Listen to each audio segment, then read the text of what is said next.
tides are turning in the Integrity Racing League, and the longest race of the season comes at perhaps its most important point. Ethan Lane was dominant through the month of March, but as of recent, a new driver, a rookie, has stolen the show. And now those two, alongside nearly 40 other competitors, are set to return to America's home for racing. This is the Charlotte Motor Speedway, and this is the Integrity 300.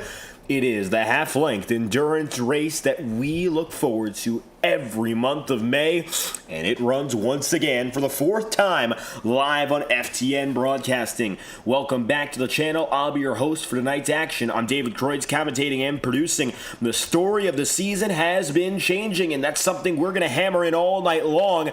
Ethan Lane still squarely leads the title race, but he's not the only man to talk about. There's a few strong contenders already with times as qualifying is on the move. David Davis leads the charts. Looking for his first career pole position, the rookie lines up P1 ahead of Nick Tarbuck, Nate Campbell, and Brock Potter as it stands. Some drivers here who we haven't seen always at the front of the qualifying pylon. Now it looks like getting their shot. Tarbuck is set to come across the line here. Blake Cannon takes pole. Nick Tarbuck improves, but it won't be enough to get another time. Blake Cannon, P1 on his first lap, and now going for a little bit more. With a minute and 15 seconds remaining, he decides to bow down and in. Ethan Lane is taking a lap now. Lane with the most pole positions of any one driver this season. He's got a total now of 7. 5 wins on the campaign is the most. He's one of only 2 drivers with multiple wins, but for the past few weeks, he's finished second back-to-back, or rather, he's been the second fastest man. Watkins Glen, if you weren't with us for that race, we'll give you a race recap. One of our big road courses on the campaign. It was a fast one. You might have missed it. We'll talk more about that race as Ethan Lane was in the battle for the win. He ended up coming up just short. Ethan across the line at 183 miles an hour. He will go through first time at 29.313. Wow. That's the pole by a fair margin. He does not need a second lap. No! 9,000's off! Cannon does have a better time. Laps are still being counted. 19 seconds to go.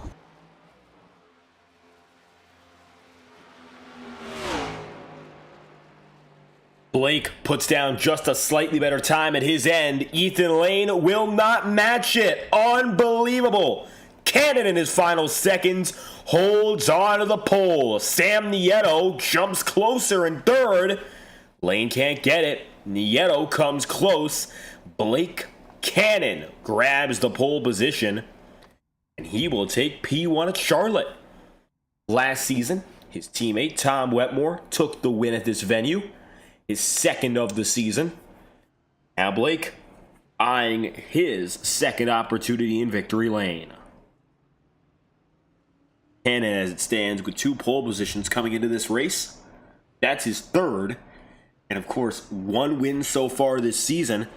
An opportunity to make it double figures and become the 3rd driver with the crooked number. Eli Carr is on the track right now. Ethan Lane, Sam Nieto, David Davis all off it. And, of course, the driver we want to talk about tonight, well, we'll get to in a few moments. We're keeping that a little bit of a surprise. He won at Watkins Glen, and he won the week prior. A rookie, no less. And now that's where it becomes a little surprising. We are talking about a brand new driver who is 40th in points, starting to put up dominant runs. Aaron Kovnat right now practicing in the 91. He goes by with this group. Aaron right now is 11th in points. He made it up 7 in the championship standings after last week, one of his best runs on the season.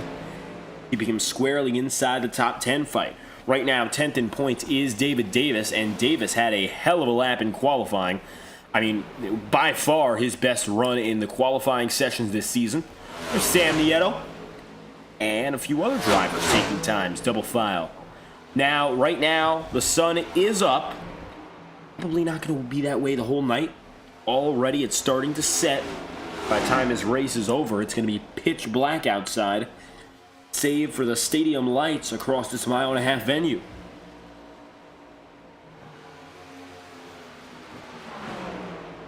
And even by the time we hit the green flag, which is in some 30-35 minutes, we are very likely going to see dimmer conditions.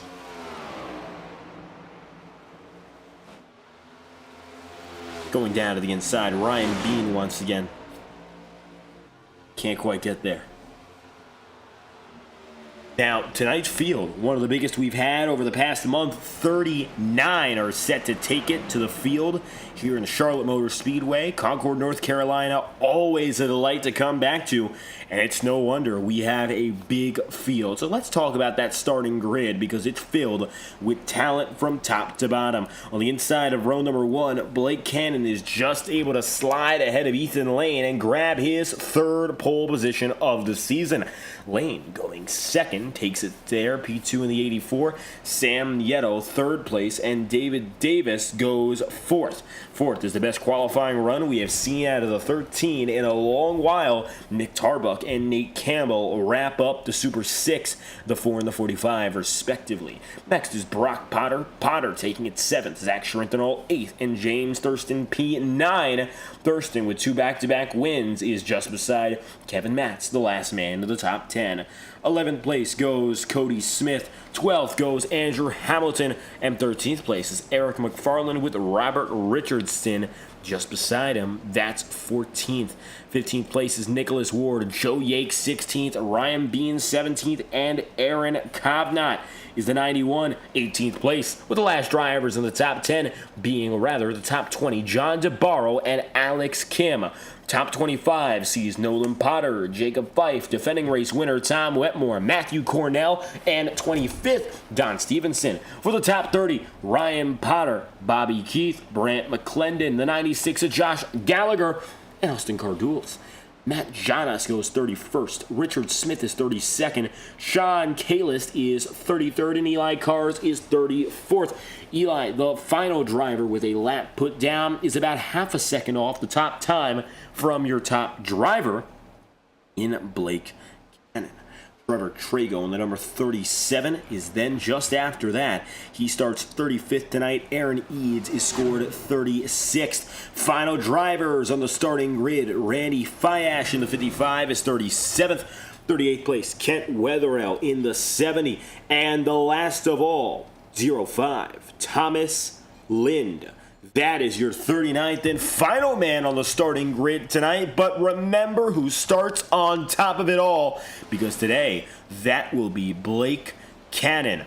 Pole position for the third time this season goes to Cannon. His quick time, a 29.303, is good enough for the mark.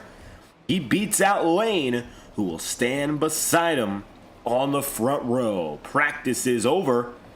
It's time we go big or go home.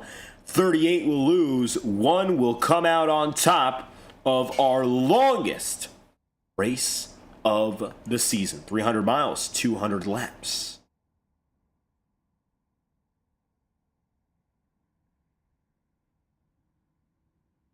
The difficulty of tonight's race largely coming from endurance. Let's talk about track conditions as we look at them right now. Ambient temperature coming in at 75 degrees Fahrenheit.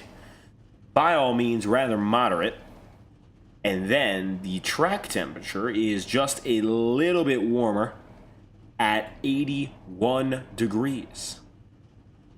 So, really, driver-friendly conditions here at Charlotte. Usage on the circuit, very minimal, which means that the wear and tear on the pavement is slight. Grooves have not been put in, so this is almost a clean slate for the field to deal with tonight. Conditions will continue to change. Sunset is expected by around the halfway marker, and from there it'll get even cooler, although the track temp might stay around the 85-90 degree range just by virtue of how many drivers are on track and how much rubber they're putting down. iRacing pace car set to roll for the first time tonight.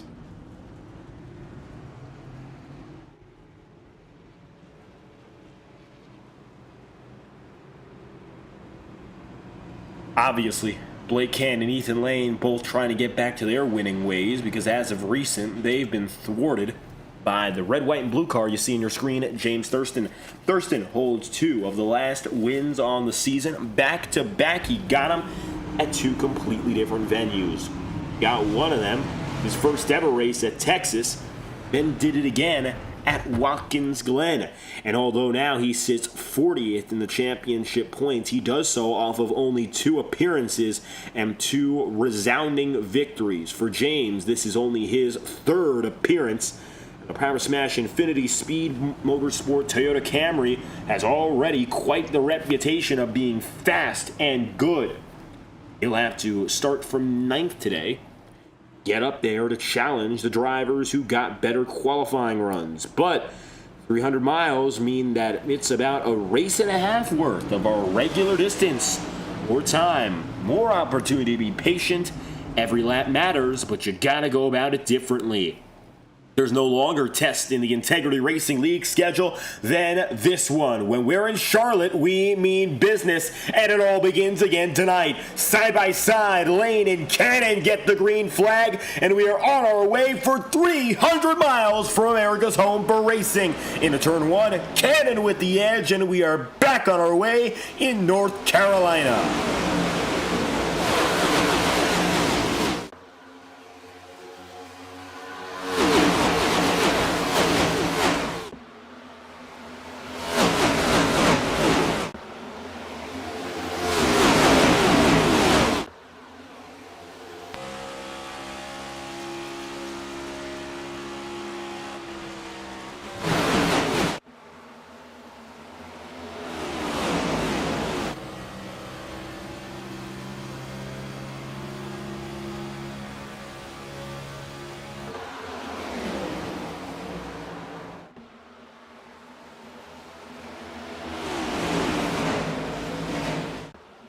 Cannon leads the way through the first 2 laps.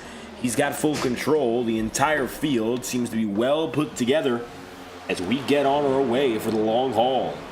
Ethan Lane drops back ever so slightly to the 4th position. Everyone goes low. Thurston finds himself up top. He and a few are still jockeying for position at the back half of the top 10. Mid-pack more of the same. Joe Yates side by side, and already, wow, big move. Ethan Lane deciding to come down to pit road, as does Blake Cannon. This, I think, is a penalty based on how they started this race. You might have noticed Lane got the jump on the outside, and it looked like a false start from both of those drivers, so they're getting drive-through penalties. Your front row is now dead last thanks to that. That gives Sam Nieto the lead, and he holds his own after a big shuffle. Nieto at the top of the board. Critical mistake for both Lane and Cannon. Depending on the pace of the night, I mean, they've already lost a lot of track position. You don't know how long they're going to be stuck back there. It is racing purgatory. They're fast. They're fast enough where they're probably going to catch up to the tail end of the field and make some passes again. They're not going to be fast enough to cut 11 seconds off of where Sam Nieto is right now. And even if they can get into that lower mid-pack, it's near impossible from their position to go the entire distance in just one shot. That's bad news. I don't see them making it past the top 20 without some things strategy-wise going in their favor. David Davis looking to the inside. Davis, bad fast so far today. Oh, contact! Up the wall, Sam Nieto. He goes down, contact with Cavnot. Big wreck out of turn 4. Caution is out. It is a track blocker. We got more than 10 cars, maybe 15 in the frame. Pause it. Let's count.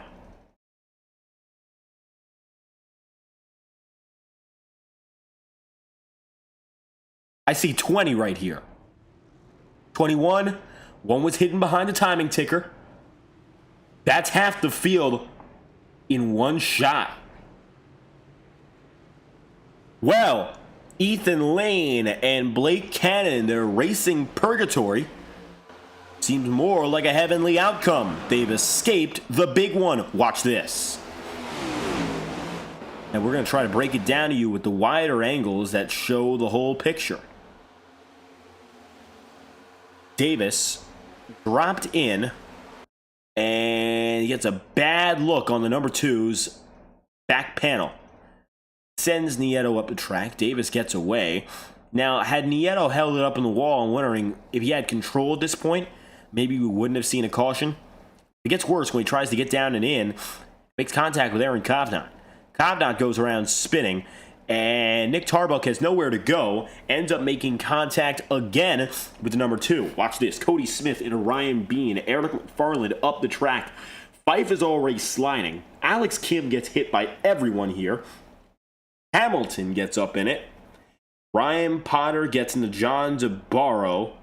Gets into a train of drivers. Don Stevenson, Matt Jonas in the wall. Bobby Keith. Nick Ward spins on his own volition. Jacob Fife makes contact with the inside wall. Wait for it. There's more. And we're trying to show you. Austin Cardules backs off. There's the 12. And that's Brant McClendon who gets into the smoke show. Trevor Trago shows up as well. Trago already having damage at the time we see him.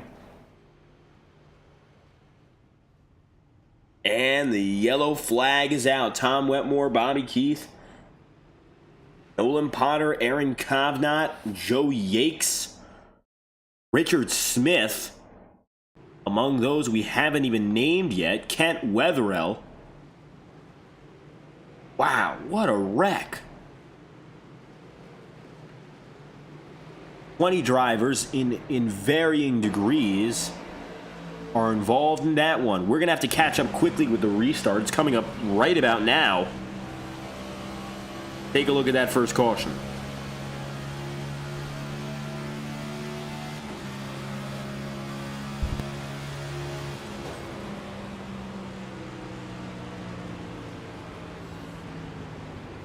John DeBarro, by all means, gets rather lucky. He spins, maybe gets nudged, but he is able to back off and readjust himself accordingly. Drivers are still spinning around ahead of him by the time he's fully situated. Now he lines up 21st, only 2 back of where he started. Wreck like that is going to change the game. Ethan Lane is back up to 22nd. He brings with him Blake Cannon and... Oh, goodness. We got another incident in the back of the field. Eric McFarland just went around. Multiple drivers just went around. What just happened?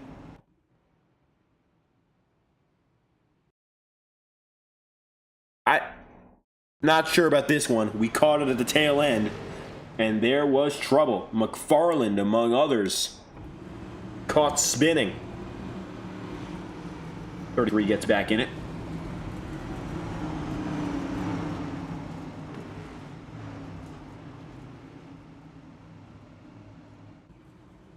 About 20 drivers involved in that last wreck. As the caution remains out. Now 1 lap to green. David Davis given the end-of-line penalty for causing that caution. So he drops to the tail. Currently in 32nd is Davis. Up at the head of the pack is Zach Schrintenel.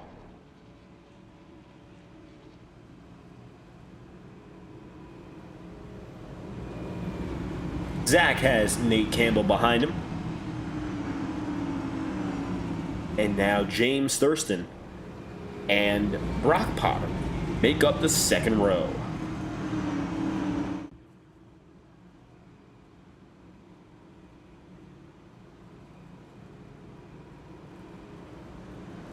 Getting back to business with our first restart of the day at lap 11.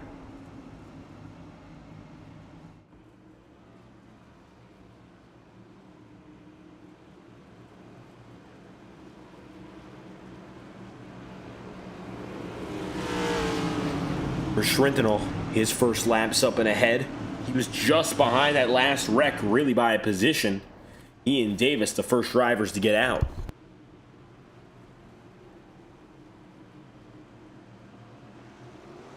Green flag flies. Dax Schrindenal, great jump on the outside as the control car. Thurston pushing Campbell to move. He doesn't get a nice launch. First restart's on its way, and the top 10 is just about completely different.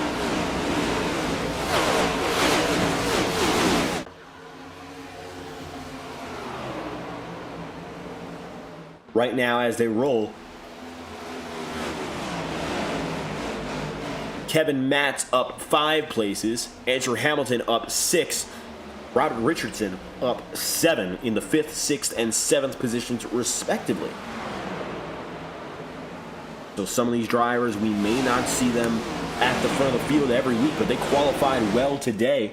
All of these guys that you're looking up the head of the pack in the top 8 places qualified 16th or better.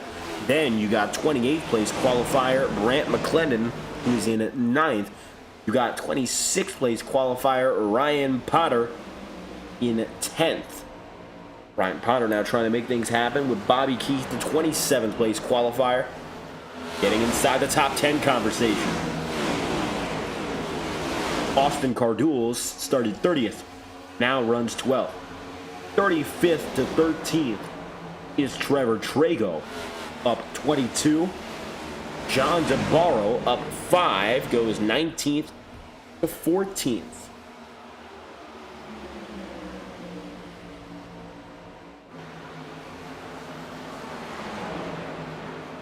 Now it looks like DeBarro getting himself ready again, make some moves.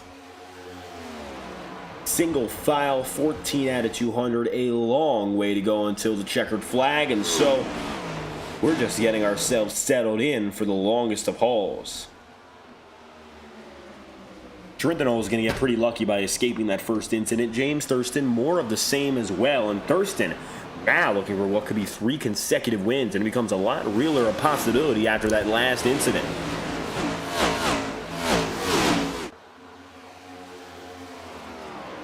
The story for James Thurston isn't all too surprising if you know of his racing record, but given the competitive nature of the Integrity Racing League, these last few weeks have been a big shock for everyone. Here's how it's gone down. Thurston, showing up in his first race at Texas, found himself off of the leading position, but he found himself inside the top 3 out the jump. He was basically able to take the lead immediately as the race began and didn't look back. For a first win, of course, he and Ethan Lane were going at it. He was able to get the better of Lane on tire strategy. There was a little bit of jockeying back and forth, thanks to the fact that, those two drivers were on different tire strategies, so it's sometimes Lane would be ahead, others Thurston. Overall, it was the winning man, James Thurston. He got the strategy called correct, was able to keep his track position, and even as Lane made one last run with newer rubber, nobody was able to get up to this man. Thurston, 1 win, 1 race, so he's 1 for 1 to start his career. And then next up, he does it again last week in Watkins Glen. He found himself controlling the field alongside Ethan Lane. In that case, Lane was the second quickest, if not the fastest driver on the track. He got involved with a lapper, there was contact, and that ended up ruining his race. So, getting away from that was James Thurston. Thurston was able to drive off practically into the sunset. As a result, the Power Smash Infinity Speed Motorsport number 3, no competition besides Lane, and dealing the strongest of blows to the rest of the field. This Power Smash car has gone from an underdog to one of the strongest in just a few races. Still, when it comes to the championship, he finds himself pretty far back, admittedly. He's 40th in the championship, but that comes down to the fact he's only run 2 races. Now, you got to wonder, what do you do when you're in this position? Do you go for the championship? Do you keep trying to tick off points, or is it just win every race? I mean, one way or another, those two paths are going to connect. If Thurston keeps having competitive races, well, he's most likely going to end up in the championship frame, but he still has a long way to go until we get to that position. He's got to bide his time. That really is what it comes down to. And time is going to tell whether or not he's got the stuff. As it stands, he's running third. Zach Schrenthal, who is eyeing his first win of the season. He's gotten rather close as of late. He's next up, looking for another opportunity. The closest he got was the barn burner race at Dover, in which Ethan Lane made a critical mistake, and now a chance at an intermediate is wide open for the taking. Ethan Lane has gotten back up in a 14th. Blake Cannon, as it stands, let's talk about Cannon. He finds himself further back in 27th, so he's a little bit more on the struggle bus right now. Doesn't look like he's gotten immediately away again, as did his front row companion and one of his biggest competitors.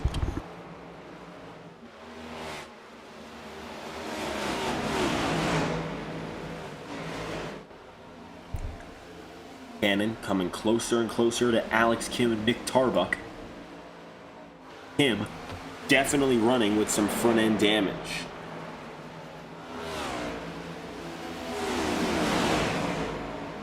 $23 laps in at 200. Halfway point on the day, of course, is the 100th lap. But we are expecting to see pit strategy before then. Probably going to see our first big run of drivers heading down pit road before the lap 70 mark. Somewhere around that point, it's going to be typical for drivers to go in for their first pit stop. Now, it's not a 200 lap race, 210 lap race anyway, but drivers are most likely going to put their strategy down as if it was about 210 laps. 70 lap splits go for two-stop strategy. That'll get you the rest of the way on just 2 sets of tire used and pretty optimal fuel mileage by and large. Zach Schrenthal still holding his own 7/10 up now on Nate Campbell, and 1.2 further seconds behind. James Thurston, 9th up to 3rd. Brock Potter has gained 3. Now has himself comfortable 7th place. The biggest mover inside the top 10, 28th up to 5th, Grant McClendon. Taking a look now at McClendon, well, he is pretty comfortable. He's got room ahead and room behind, and he's gone up 23 places. Joe Yakes might be able to go at him. Let's see what happens here as we got a side-by-side fight. Andrew Hamilton and Jacob Fife. Fife looking for 11th. And he will take it surging on the outside.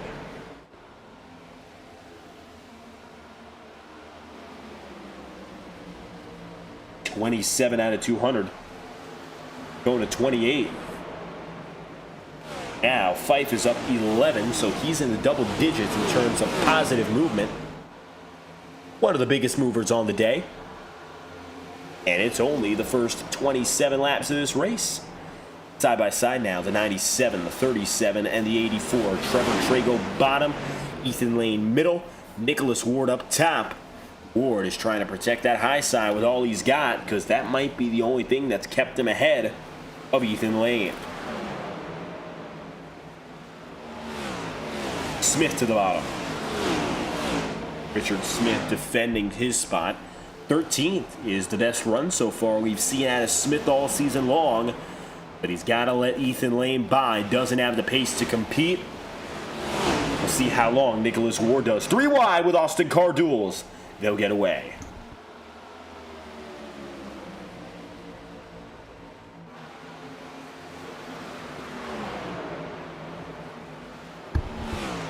Into lap 30. And Lane is now elevating himself into that top 10 conversation. Ward getting by Jacob Fife. Now this year, Nicholas Ward is running with Roadhouse Racing. Oh, up the track and contact! Big contact, the yellow flag's out. Ward into Fife, almost in the lane. Take a look back.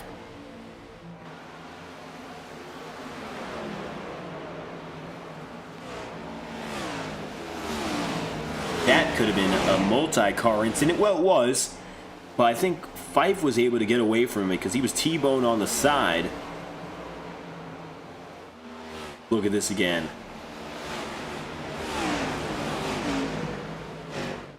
Comes up. Fife drives away. Lane drops to the bottom. Ward gets the worst of it. Jacob Fife definitely takes a pounding on the side. Slams into the outside wall. The caution's out. Second yellow of the day at lap 31.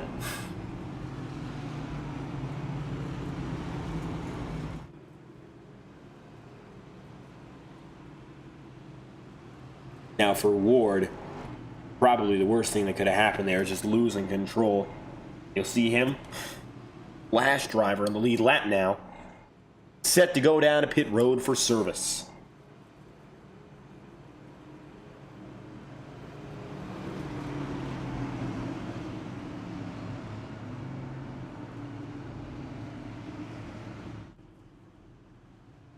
And it looks like not just Ward, but basically the entire field going in for their first stop of the night at lap 31. They'll still probably have to make 2 stops after this, based on the fuel numbers everyone's currently running.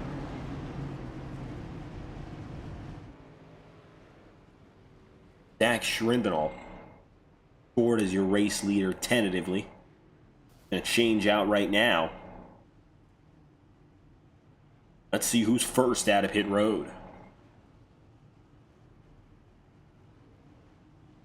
By a convincing margin, that's James Thurston.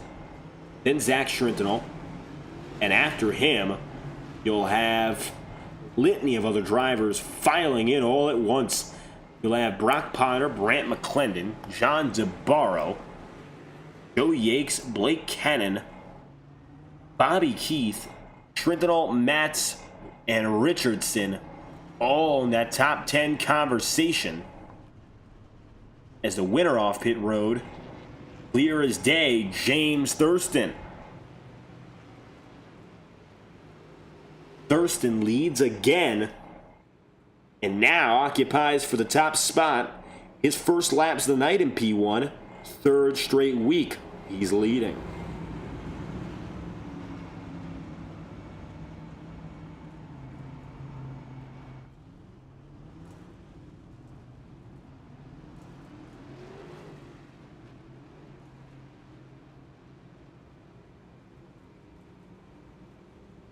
Double file as the field sees Thurston and Schrindenal go side by side.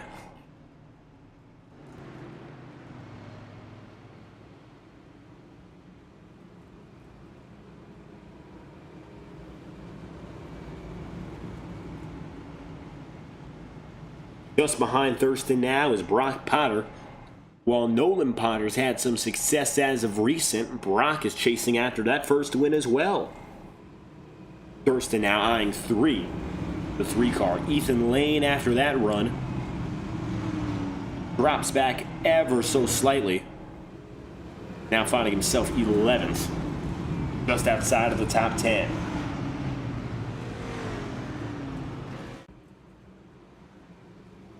On the lead lap right now are 32 drivers. Going back to Nick Tarbuck. Tarbuck still repairing some damage from that larger incident. But he'll be back with the field and set to go on pace again.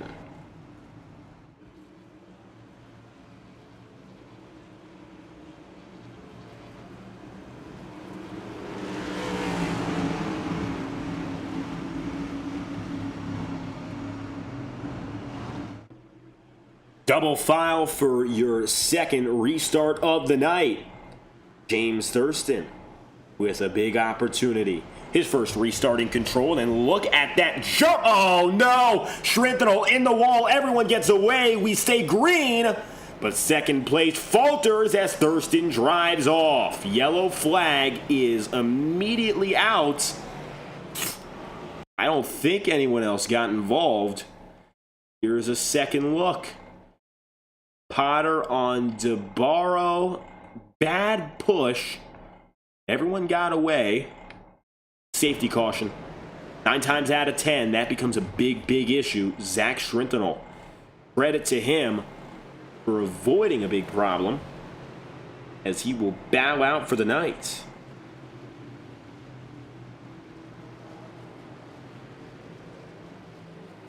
Yellow flag. Zach Schrintenel with troubles, and perhaps equipment troubles too, as he disappears. And his night ends just a little early. James Thurston maintains position. Brock Potter get up to P2. That leaves Brant McClendon, who qualified in 28th, to get up to 3rd.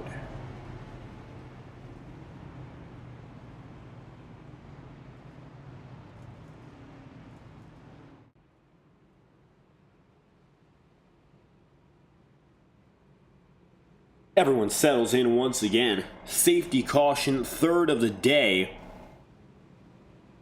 And our first case of back-to-back yellows throughout the night so far. Hopefully that's about the only time we see that problem come to rise.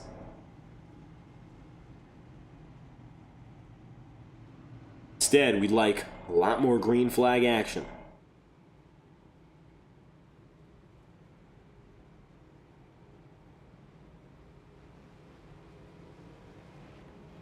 Set it off at about lap 38, lap 39.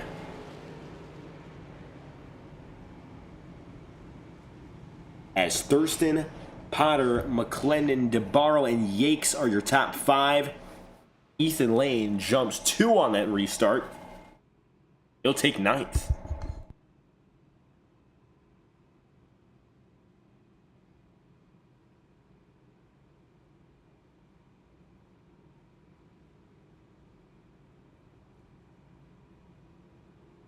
Ninth place for Ethan Lane. 10th for Robert Richardson, who's had a consistent race at the head of the field. Qualified 14th. Hasn't moved particularly far up or down since that point.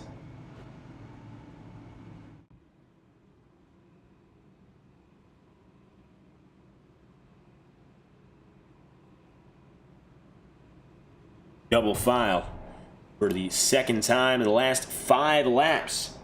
It'll be initiated again by Thurston.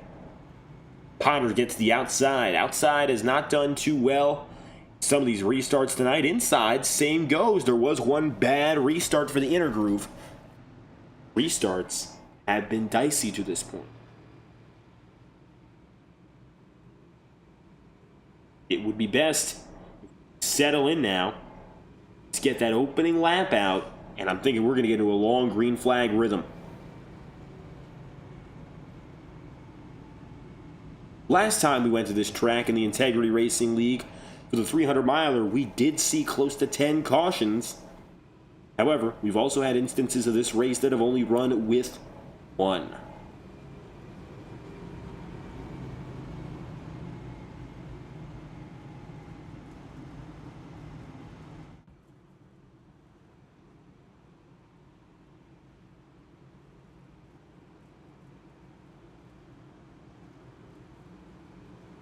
Brant McClendon eyes on a 28th place gain if he can take the lead. Bobby Keith, 27th place to 8. Richard Smith having what has been a career night so far, still holding his own in that top 10 conversation. 11th right now for Smith. Here we go again. Green flag is out. 3rd restart of the day. Driver number 3, far and away faster than all. Maybe the only exception, Ethan Lane. Lane already looking for places on the high side.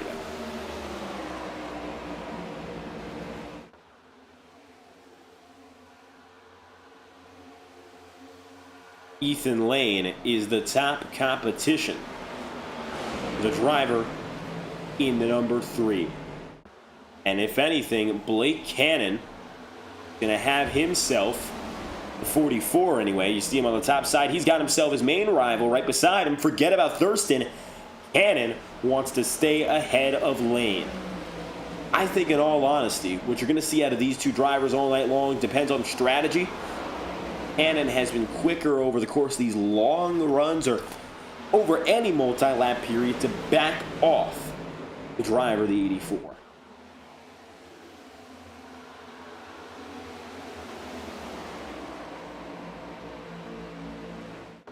And, of course, leader Thurston with several tenths of a second to gain, but getting himself out there with clean air. Lane right now coming from 6th. Has to work through a few other drivers. Here's Robert Richardson looking for some more.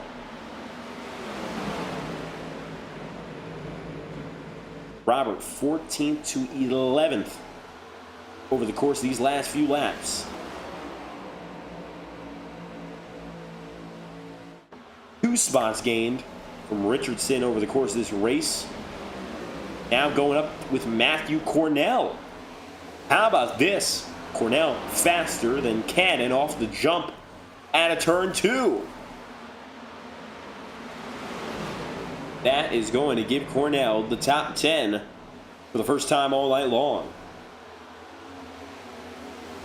Cornell looking the best he has since the beginning of this race. He's been using the high side. What's a little bit surprising is he looks to be the only driver who's doing that consistently. Taking it up to the ceiling of the circuit, especially through 1 and 2, whereas most drivers are trying right now to optimize that bottom. Get down low, cover position, and not worry about the rest of the track. As the sun slowly but surely sets, we're seeing changing track conditions, which means that doing something a little bit risky is a lot more challenging. What works for 10 to 15 minutes might not work for the rest. Might not come back your way. Sometimes a driver's got a short-term advantage just based on short-term conditions. And with that being the case, well, unfortunately, it means right now for the long-term guys, they're going to have some struggles, and these are some tricky circumstances to deal with. If you are, say, for instance, a Joe Yakes. Yakes right now is the fastest he's been all race. He qualified 16th, maybe not the fastest in those early afternoon conditions, but as of late, he's been bad fast. Does he stay that way all race? You gotta wonder.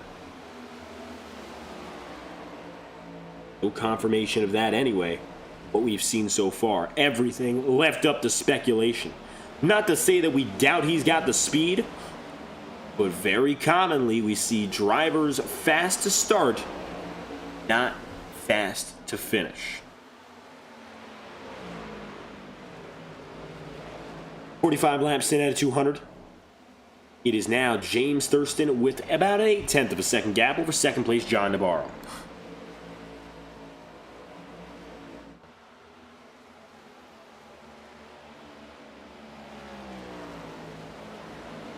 .34th, Eli Carr's 34th qualifier, now in the top 15. Take a look off the backside, and you'll see he's got himself a fair deal of pressure to maintain that spot.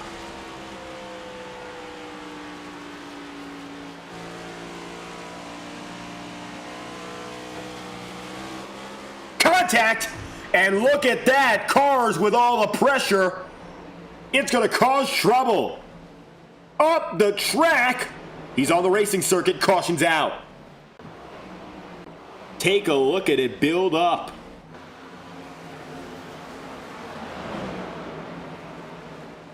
And unfortunately, a nudge becomes a huge piece of trouble.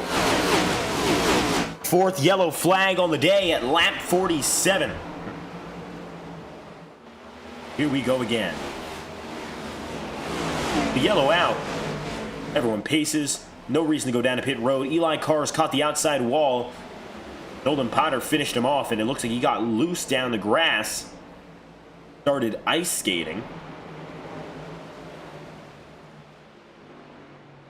It could have been a lot worse had someone been on the inside entering 1. Eli cars will escape with nothing more than some damaged tire. Field will be brought to a standstill for the 4th time today.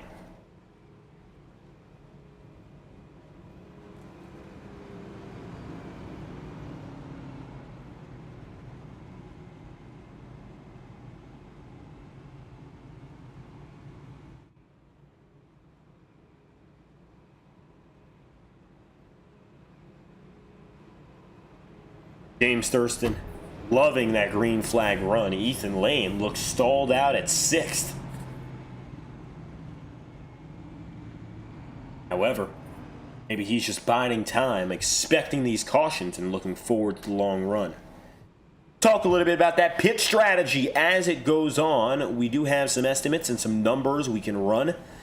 So we'll look at that because that gives us a better understanding of what's yet to come.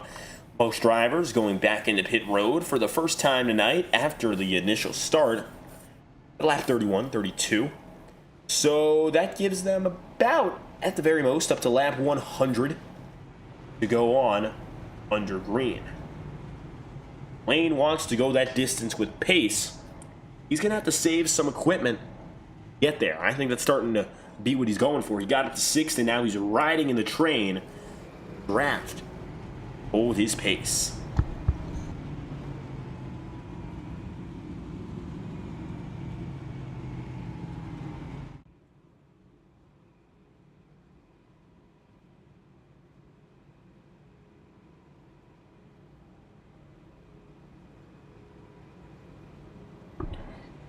Lane here rides behind Brock Potter and Joe Yates, 2 drivers which he has not contested all throughout the season. We'll see if he goes for it.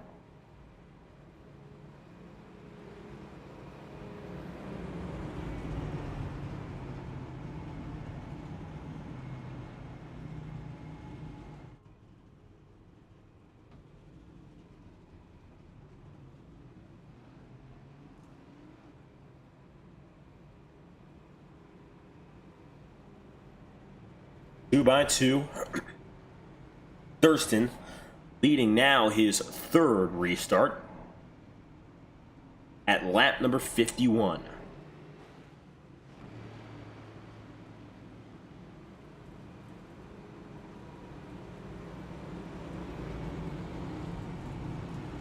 Kevin Matson single digits.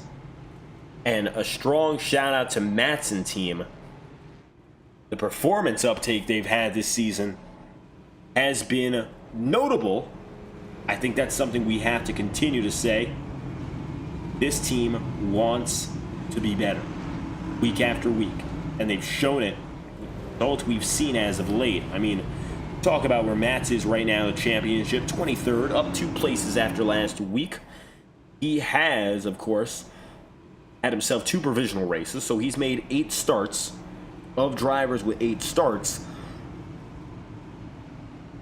he is 3rd in that point subcategory. So, room for some improvement in the next coming races, but in the time he's been on track, he's been efficient and has kept his name in the upper circle more than half of those times.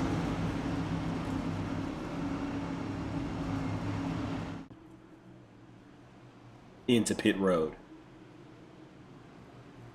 James Thurston, John DeBarro. Who gets the better launch? Well, it's not a question. James Thurston by a long shot. Green flag's out. It's 51 laps in, and it is race time again with your 4th restart. McClendon already looking for John DeBarro here.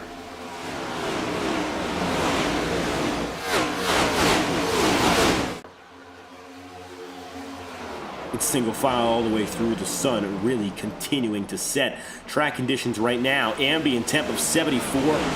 The track temp maintains at just about 80 degrees Fahrenheit. That is 1 degree warmer than what we saw to begin the day. So, honestly, cool track conditions are going to prevail, it looks like.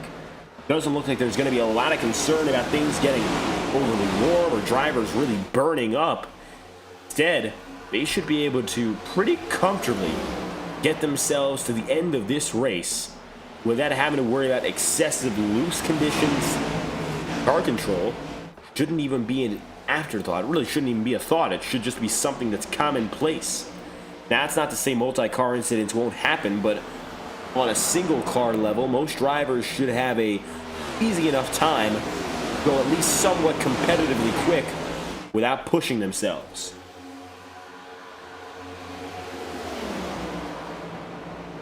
Two by two rows deep, make it 3 wide briefly. Nolan Potter from 21st on this run, looking to get his entry. That time by, he got up to 15th. Alex Kim trying the middle for a pass. Problem is, like a lot of drivers who have gone and stayed up high, he gets boxed up and out pretty quick. I think that's just been the thing. Inside has been able to escape. That's always the advantage of being on the bottom. Here at Charlotte especially, which is a fast but narrow circuit, if you can't afford to escape, well, highly difficult to work things out. That's left a lot of these guys in the middle and high side disadvantaged. Richard Smith and Nate Campbell right on each other. Campbell nearly up there in the wall after a slight block from Smith. Richard Smith running in 8th tonight, up 24 in his qualifying position. It's his best green flag run by a long shot. He might just have the short run speed. We'll see if he holds on long term. But the way strategy has panned out has definitely played in his favor. He got out of the first big one, and ever since then has been calm, collected, and clean. Keeps himself in the fight. 57 laps in out of 200. Bobby Keith, Nolan Potter for 10th now. The 34 drops downstairs.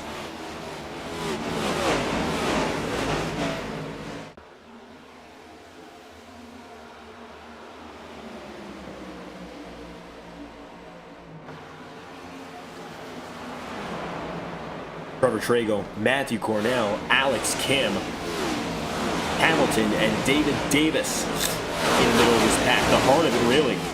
It's single file further out. We'll give some periodic updates on what's going on outside the top 30.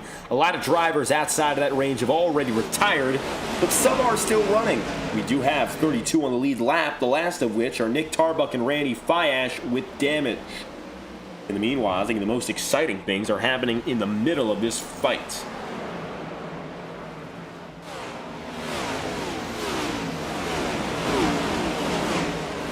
Aaron Eads, Josh Gallagher, Blake Cannon, Eli Cars, Ryan Potter, Tom Wetmore. That goes down to 28th from the mid-pack. Wetmore, who won this race last season, finds himself a little bit further back right now. But again, Tom was not the dominant driver in that race. If you remember, he actually was able to get the win by virtue of leading all of 2 laps at the end. It was a final run shootout that took him to victory. So, just by being on the lead lap, you've got a real chance. Doesn't matter where you are. Wetmore was able to capitalize on some tricky racing at the head of the field and escape the madness as a winner. James Thurston remains a considerable amount ahead of his next closest racing rival, John DeBarro. Ethan Lane is now looking for 4th place.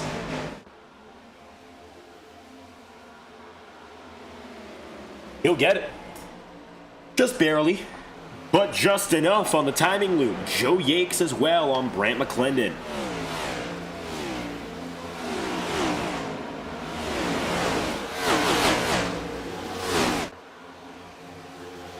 .45 Campbell down to the inside. He'll tuck low.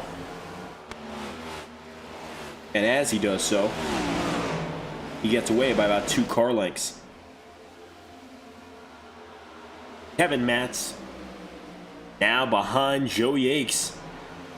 Still, Kevin having one of his best nights, and with a few critical moves and some drivers out who are high in points, higher than he was, like Cody Smith or Aaron Codnott or Zach Schrintenall, you might just see Kevin Matz making it up into the top 15 in points off a night like this and one other good race.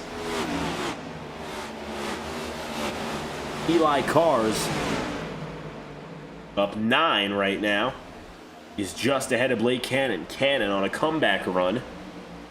As it looks like, again, he's gone from the front all the way to the back from that initial penalty. Back to the front. Back to the back. Now, I don't know why Cannon ended up in the back again.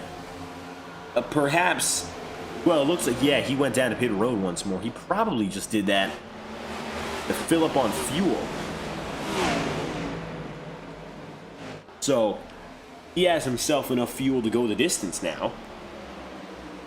At least a little longer of a distance. But the sacrifice, pretty big.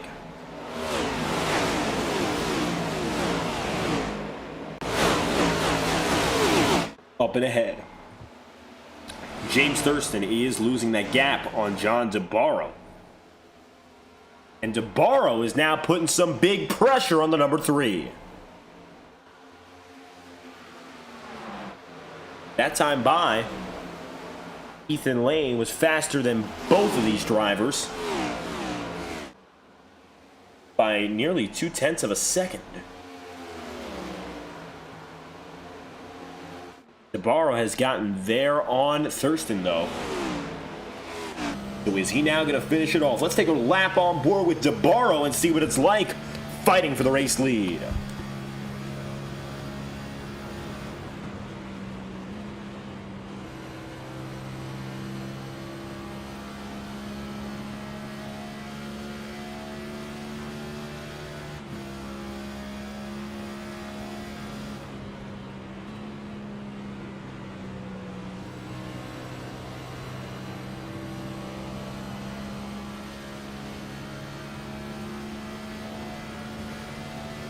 John has been able to ruffle some feathers so far in this race. But as of recent, it looks like he has settled back down into his role of trailing in P2 and not actively pushing the needle.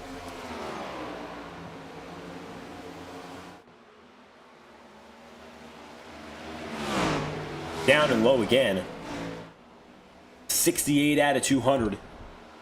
John DeBarro, ever a fighter, has kept the gap within 0.2 of a second, but nothing has come close to that one attempt he had in which he went with contact. Ethan Lane coming up on Brock Potter now. And with his approach, rapid approach on Brock Potter, he has cut the lead that James Thurston has now to less than 1 second.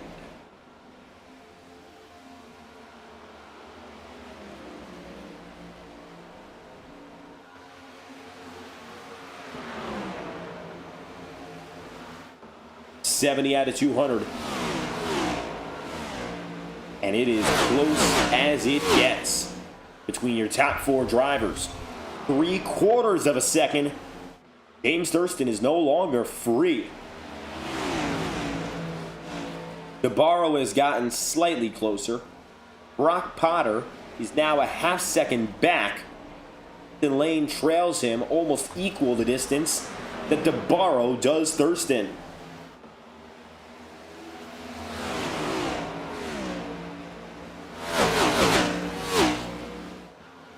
Four drivers, the fastest on the racetrack and outright the best performing, all together again.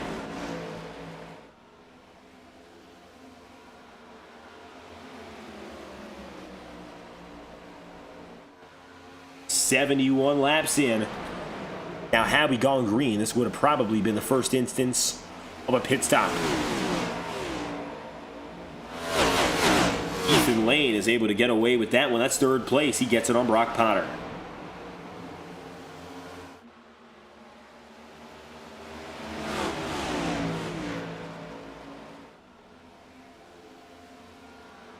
Now lane for DeBarro. 2 passes in just 3 laps. Another dive to the inside. Can he make it 3 spots? Now Thurston's got a chance here. Does he defend? Does he have enough left in the tank to defend? DeBarro goes low to fight for second. Lane has been working these guys over spot after spot, lap after lap. Does he have enough left in the tank to take the lead? We'll see. Thurston blocks him on this first lap. Now Lane goes low. Thurston cannot react. He drove in deep enough, fast enough. And I think that's going to be good enough. Ethan Lane takes the race lead. Thurston swaps down under. They're side by side again. Thurston with a calm enough response. But quick enough is a different story. Close. Lane avoids the contact, takes the lead. Caution's out. Right at the point of passing, Ethan Lane is your leader and the yellow flag flies. Now what just happened? Austin Cardules has trouble. Let's take a look back and see why he got into this position.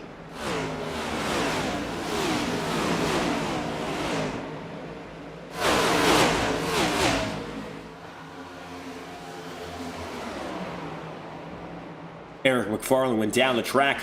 Robert Richardson gets contact. McFarland saves it, mind you, but Cardules goes around. A surprising save from Eric McFarland. I want to replay that one and show you the backside perspective. He gets away from the eventual caution-causing wreck.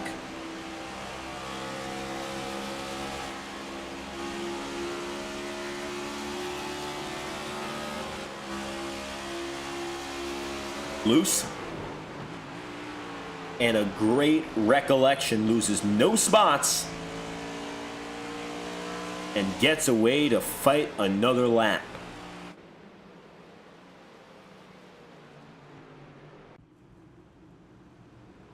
"76 laps in at 200.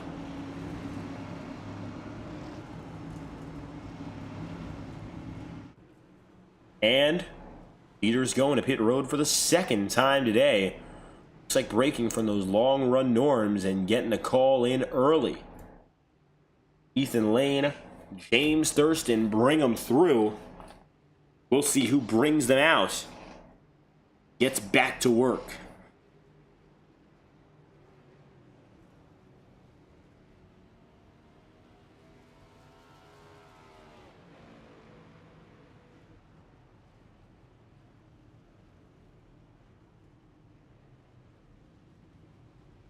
Four tires and fuel. What everyone's taking. Lane, Cannon, Thurston, the 1, 2, 3 on the way out, and everyone else shuffles through. Thurston scored just behind Cannon, then John DeBarro, Nate Campbell, Brock Potter, Nolan Potter, Kevin Matz, Matthew Cornell, and Trevor Trago were the top 10. Maybe an advantage for James Thurston and all the odd-numbered guys. They'll be riding behind Lane, who is the control car on this restart. Control cars, no matter the lane, have been by and large faster by a pretty clear amount versus everyone else.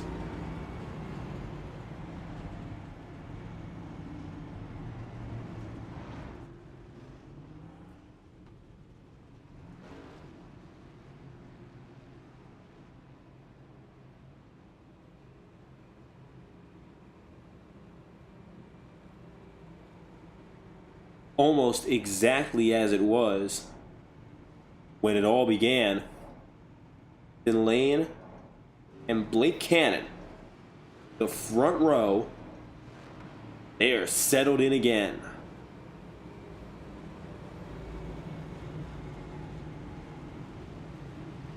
They began with Cannon first and Lane second Now, it's Lane on top, Cannon down on the bottom. Still the same drivers in control. Just this time in a little bit of a different arrangement.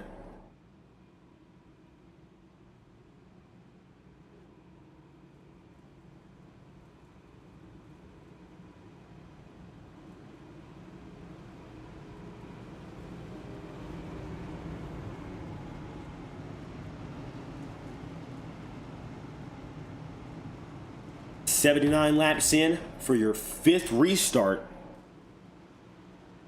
Don Stevenson, with network troubles, has been sent to pit road.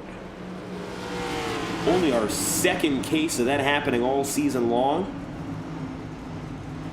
Basically, something that happens out of a driver's control, but that is a penalty is going to send him down. He'll need to have his network stabilize if he wants another chance. Green flag's out.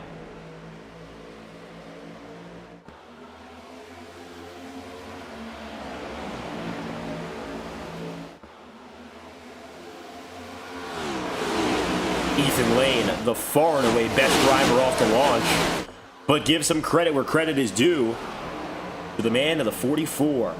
Blake Cannon is able to get John DeBarro out there with him, and James Thurston drops back. The outside lane did a lot of good work in a pretty tricky position. Not often are these guys able to get themselves around.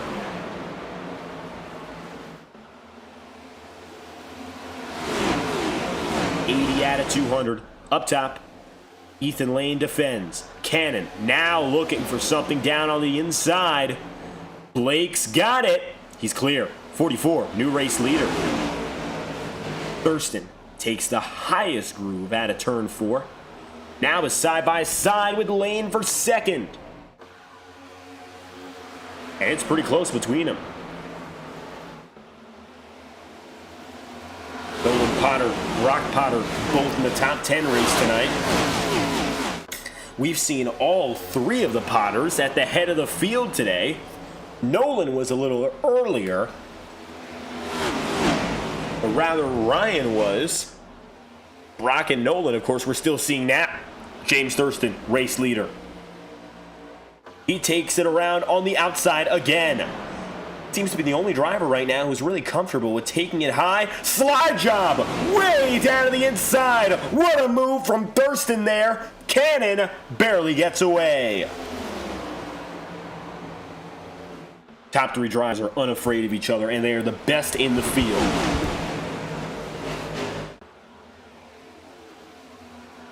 I don't think Cannon necessarily has the results to back up the credibility he has. One of the best drivers we've seen in the Integrity Racing League. Only a win this season, but one of the few drivers who's now won 2023, 24, 25, and 26, and has done so often enough to be in consideration basically every time the green flag drops. While Ethan Lane, yes, has been phenomenal, I'll look back to those other guys as well. James Thurston, for one, of course, is leading and could be en route for his 3rd consecutive win. If he does that, he's getting closer and closer to Ethan Lane's tally of 5. And just a few weeks ago, we thought it would be impossible that anyone was going to break away, as Lane was less than 5 laps away from his 6th win of the season. And since that point, Lane has been a little bit off kilter.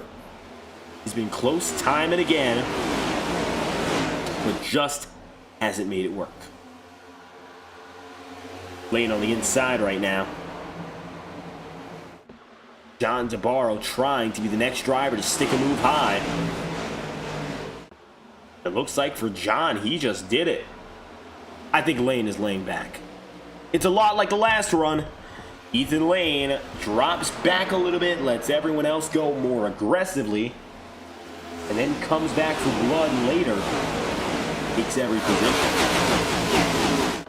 Might be a little bit harder now if he keeps getting past But don't be too shocked if in 40 laps, Lane is the one in control, not anyone else.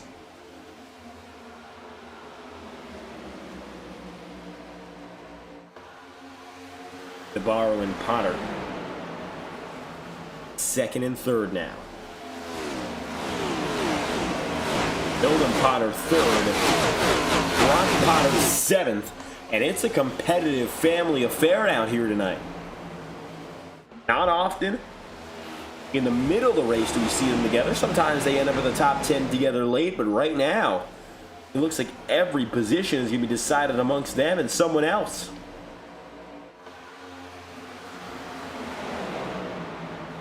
Brock with some pressure from Blake Cannon. Slight. Just enough pressure anyway to make a difference. That's going to push him to go after Ethan Lane, who's now fallen back to 6th.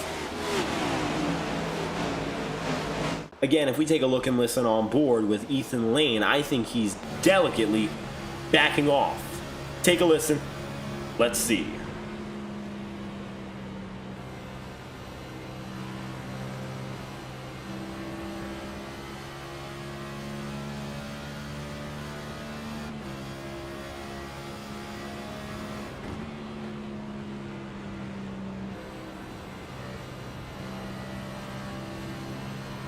I would say he's not doing anything pretty extreme in terms of saving, but a little bit more conservative in the roll through, maybe a little less throttle application, and that is a very real and intentional choice, which is going to change the way he performs over the course of this event.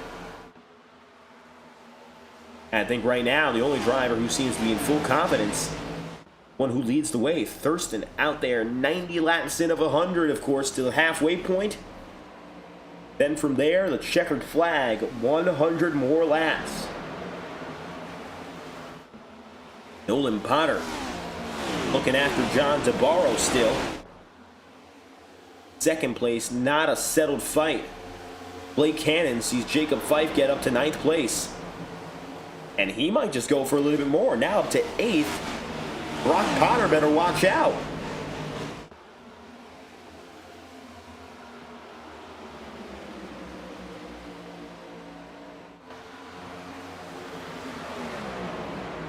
Up top,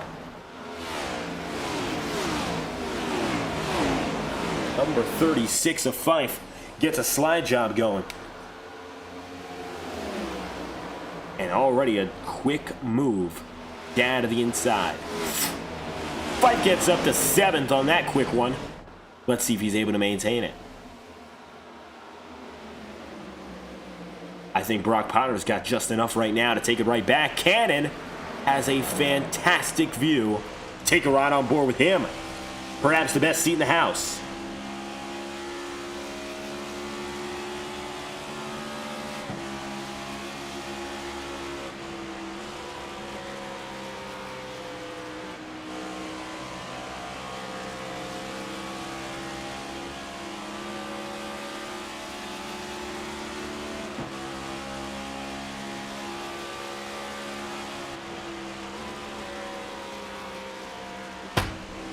Matthew Cornell, side by side.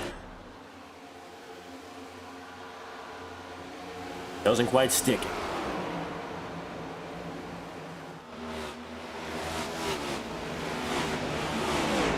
Bobby Keith, 13th place. Now coming up on Trevor Trago. Bobby's got a really interesting paint scheme. I don't know what's going on with this one, but it's matte black on the daylight. But when the stadium lights come out, it becomes a reflective gray, like the entire car.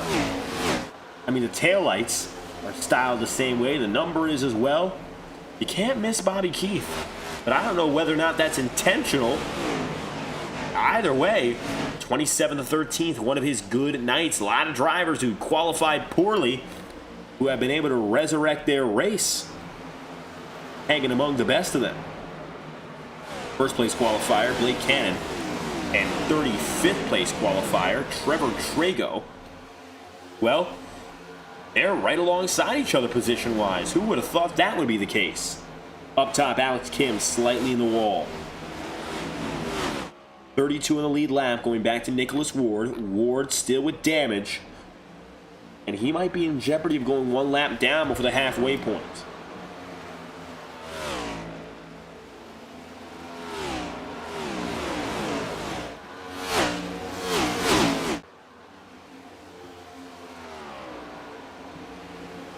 .97 laps down to 200.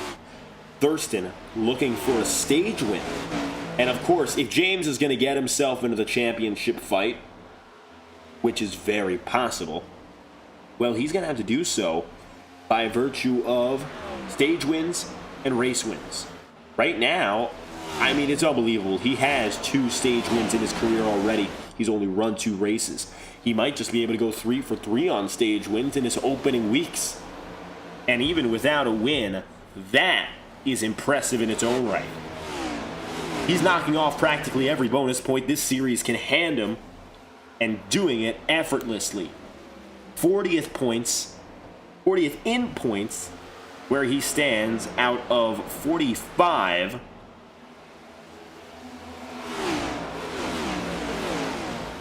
He's only up 5 places, but remember, he's run 2 races. A lot of those drivers he's competing against in points have run up to 8.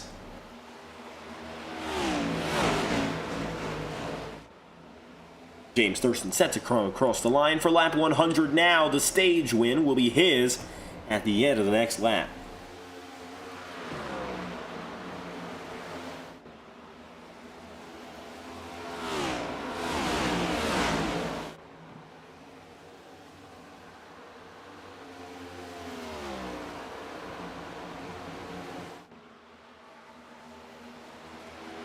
It's a wide open opportunity. Bonus points for the number 3. James Thurston has done it. 3 straight stage wins for the rookie. That's going to leave Nolan Potter in 2nd, Nate Campbell in 3rd, John Zabaro 4th, Kevin Matz 5th, Ethan Lane 6th. No longer now Jacob Fife from 8th to 7th, Brock Potter 8th, Matthew Cornell 9th, and Trevor Trago wrapping up the top 10. Halfway through, and things have been exciting from the virtual Charlotte Motor Speedway. Tell you what, we're in the heart of this race. We got a long way to go before we bring you back with continued coverage of the green flag action. Let's crank it up. Whiplash Simcams. We talk about them a lot on FTN Broadcasting, and we have a lot of time to talk about them right now. Whiplash Simcams is what FTN Broadcasting uses now for the best camera angles in all of iRacing. And you can find out a lot more about them wherever you go online. Visit at WSimCams on Twitter, visit Whiplash Simcams on Facebook, and whiplash-media.com, and you can explore the Whiplash Simcam package. And tell you this much, when it comes down to what they have to offer, it is the total package. All cars, all tracks, all updated for the 2026 racing season, and the best views of every angle. If you want to check out their product, you can have a track like the Charlotte Motor Speedway for free by going to their Discord server. Major thank you to our friends at, of course, Whiplash Simcams and Pit Stop TV for their continued support of FTN Broadcasting. We're going to take a brief step aside, but guess what? It won't be a commercial. Instead, it will be a crank it up. Thurston leads the way. The mid-pack continues to fight hard, and we'll be right back after we crank it up from Charlotte.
Now, we caught up just in time with this man, the 45, Nate Campbell, as he took the lead from James Thurston.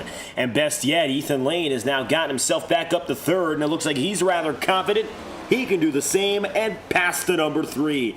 89 laps to go, and we have slowly but surely trotted into the second half of this race, and the best drivers have come out to play in the nighttime. Welcome back to coverage of the Charlotte Integrity 300 here at Concord, North Carolina's Charlotte Motor Speedway. If you're just tuning in, I'm your host, David Kreutz, commentating and producing. This one's been great. The story is, 3-time winner to be, if he can do it again, James Thurston, the rookie, is eyeing every possible point. Championship leader wants to win again. 5-time winner this season, Ethan Lane, is back on top, at least in terms of his race pace. He's not leading the way, but he is surefire second now. After a nice drive out of 4, he's got the speed. He'll take the spot. But the biggest surprise is Nate Campbell. Now, Campbell was able to take the lead just about 5 or 6 laps ago. 77, last pit lap for all 3 of these guys, but he looks convincingly faster. Wondering what's going on here for Campbell, as he has the confidence to move up and ahead. Ethan Lane can track him down. Maybe he's not superhuman after all, but Campbell sets the example and puts Thurston back to third. About a second back, just a lap and a half after being passed.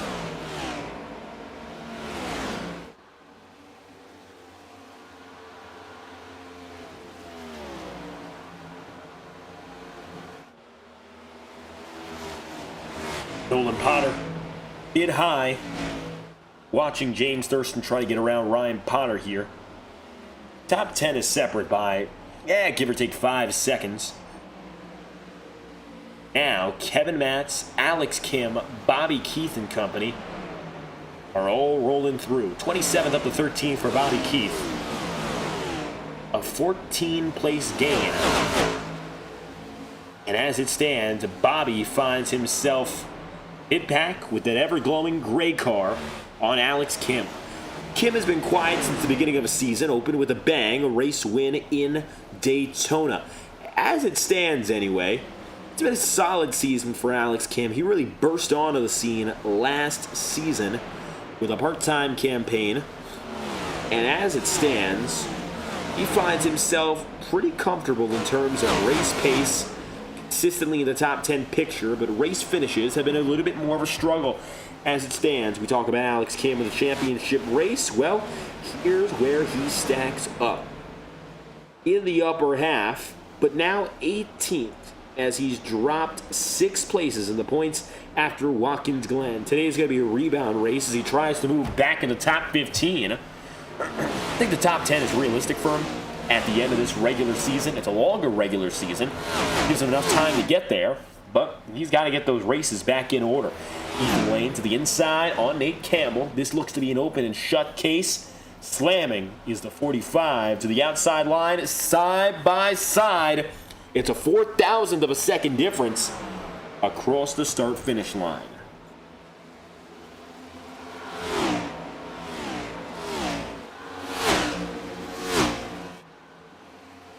.82 laps to go. Nate Campbell rips the top. Caution's out. Caution is out. Critical for Campbell. To his benefit, mind you. As the yellow is out, and we've got a bead on it. Matthew Cornell, among others. Take a look.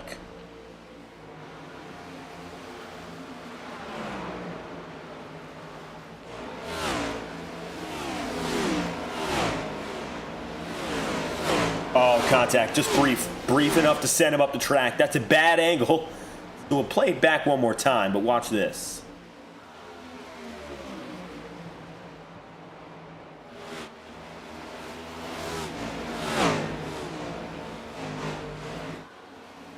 Yeah. Cornell quickly overcorrects into Cannon. Goes down the track. Hard slam. Blake continues to slide across the rest of the... Oh, goodness. One more replay.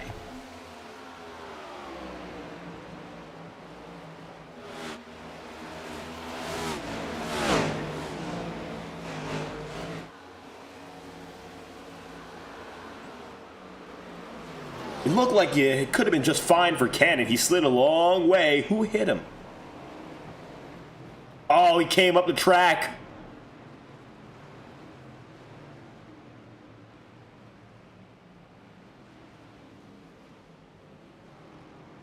Nasty, nasty hit, I'll tell you that much. Yellow flag's out.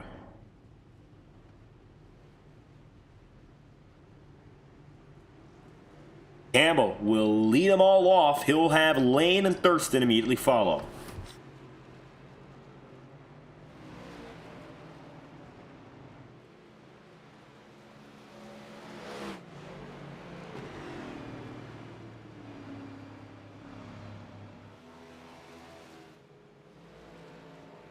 Campbell, Lane, Thurston, the big three. They hold down the fort with, tell you this much, they've been great both tonight, and they're together again in the top 5. It's Nolan and Brock Potter, a family affair, running head-to-head with 80 laps to go. It's the closest they've been, the highest they've been all night positions. Look who they're around. It's only fitting one another for those two drivers.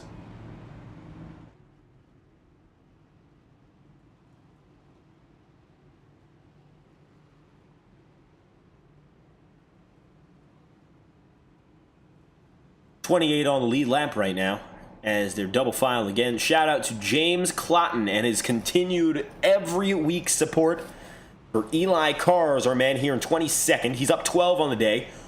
Good running so far for Cars. He's now up 14 as he moves to 18th according to timing and scoring. Jurassic Auto Detailing Chevrolet now smack in the middle of the field. Everyone gets together again. Cars has gone from all the way in the back to the upper mid-pack now.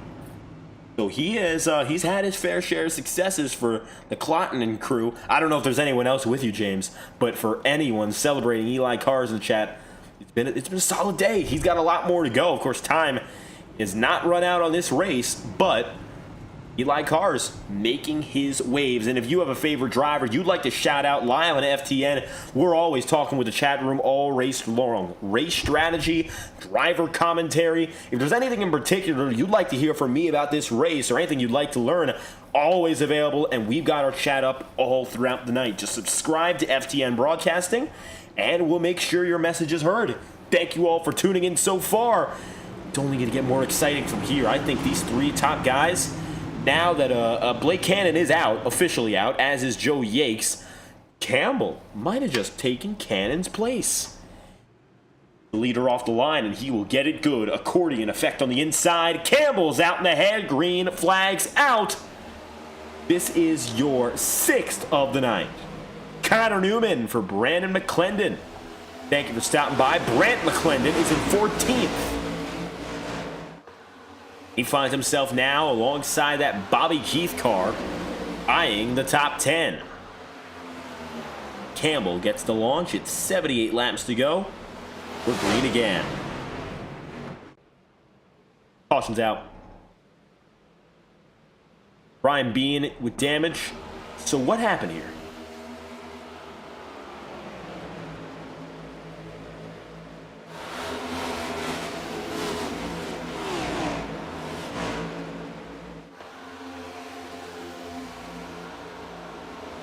So as the yellow flag flies up just behind some of the up runners up front. Oh, wow. Nasty hit. I mean, that's 7 or 8. They had a better angle on it. Alex Kim among those who are not happy. The driver communication here. So I figure he was one of those involved.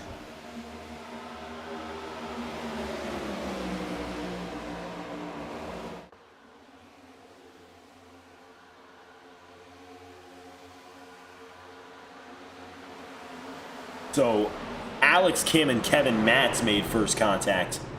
And then Matz, Gallagher, Sean Kalis got involved. We'll draw a bead on that first incident a little bit better with one more look. As the 50 of Matz sees problems. For Kevin, it's been a great race. He's been running in the top 10. He qualified 10th. And we talked about Alex Kim having good performances and needing them, especially after a down week at the Glen. Chances are a lot slimmer now.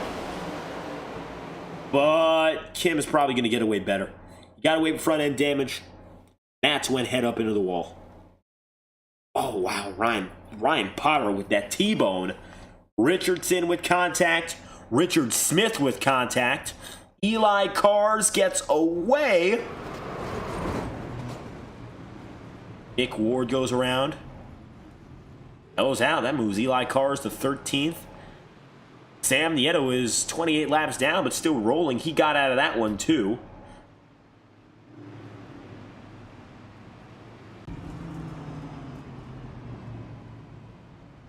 And another pause in the racing action. Campbell and Lane don't move. Advantage, Potter, DeBarro. Disadvantage, Thurston, Potter, Fife. Nolan gets the edge over Brock.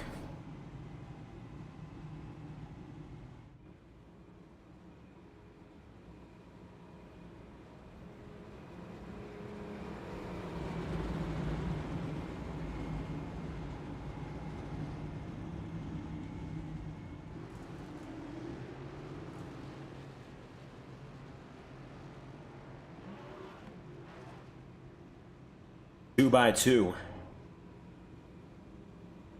Nate Campbell, Ethan Lane. They're the headliners again.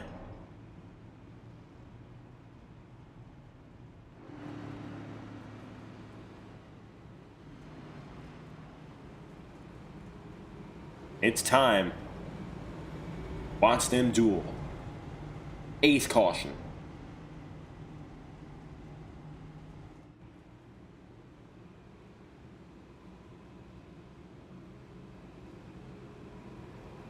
Thurston takes the stage win. I believe he has the most laps led right now, but if not, Ethan Lane is going to be a firm contender to take it right back. Bonus point awarded to Blake Cannon for winning the pole position, Lane for leading laps, Campbell for leading laps, Thurston for leading laps. John DeBarro, I believe, gets at least one bonus point on account of leading laps. Nicholas Ward and Sean Kalis will retire. That brings us down to 25 on the lead lap, the last of which has been a soldier all night long. Our props go Nick Tarbuck, who has been working like hell back behind the scenes to even stay on the lead lap.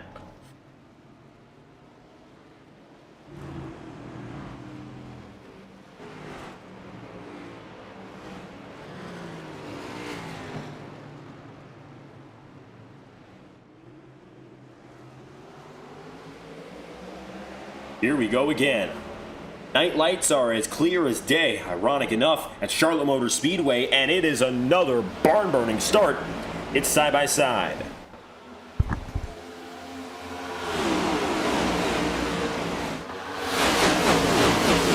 The entire field gets away this time by. Let's talk about some notables who have been quiet today but still here. Tom Wetmore, he won this race last year. He was a nobody in that race until the end.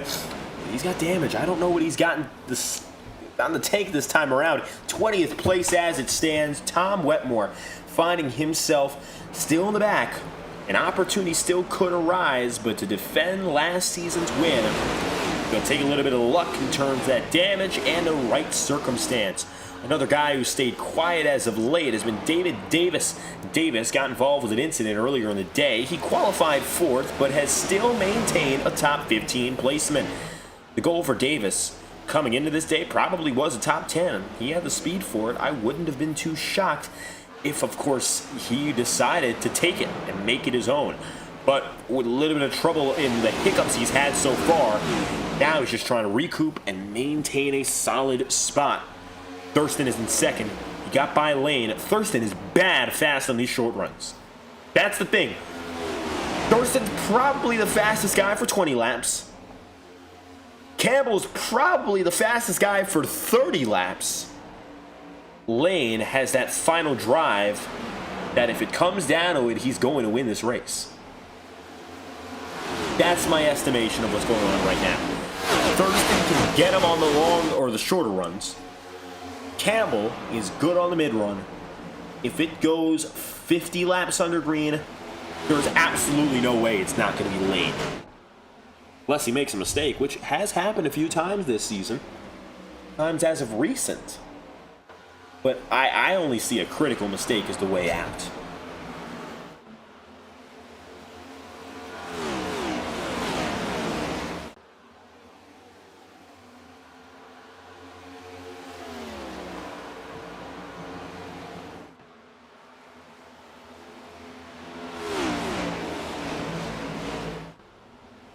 "70 laps to go, coming to 69, and although tonight we don't have our friend Cody Smith racing any longer, we'd like to thank our friends, the premier partners of the Integrity Racing League, Next Level Racing. High-quality sim racing performance products that have only gotten better year by year. Next Level Racing is your destination for sim racing goods. Best yet, if you want to get a discount, go to their website, nextlevelracing.com. Use promo code INTEGRITY24 for 5% off. You can figure out a lot more for yourself. Sim racing equipment, flight equipment as well. All types of simulation recreation at Next Level Racing is where you should go. 68 laps to go. This time by, it's all time for Thurston, Campbell, and Lane to keep the battle moving. We'll be right back after this message from our friends at Next Level Racing. You have something in your mind, you are able to create it, to build it, and then someone from the other side of the world came and tell you that they want to spread this product to 50 countries in the world, so it's a huge personal.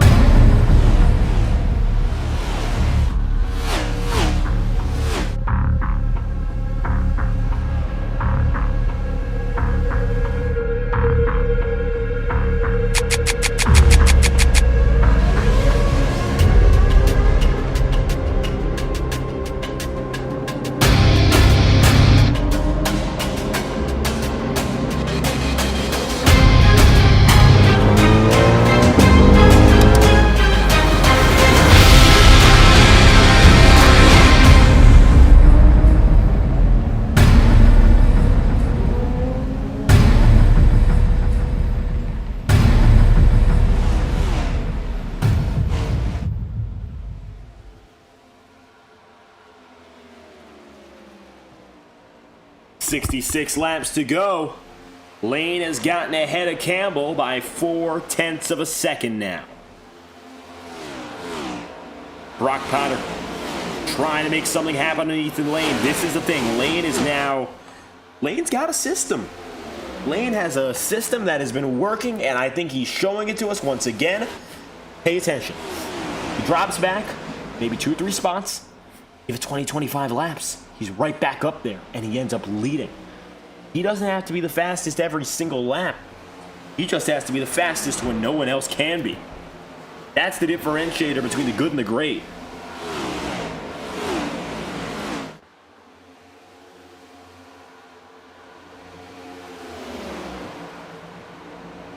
Pressure now. He's in a little bit of a Ethan Lane sandwich. He's got Potter on top, Potter on the bottom. Can he get away from the bottom and try to take it back? Here's a look. See if Nolan applies any more pressure.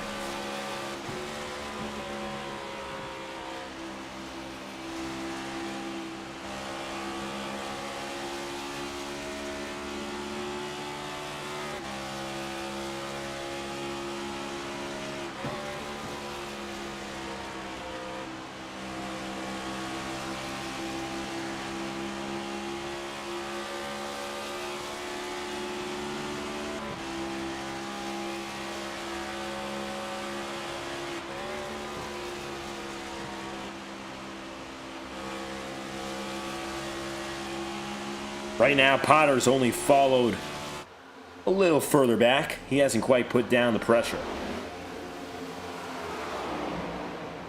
Bobby Keith tucks in on Brant McClendon.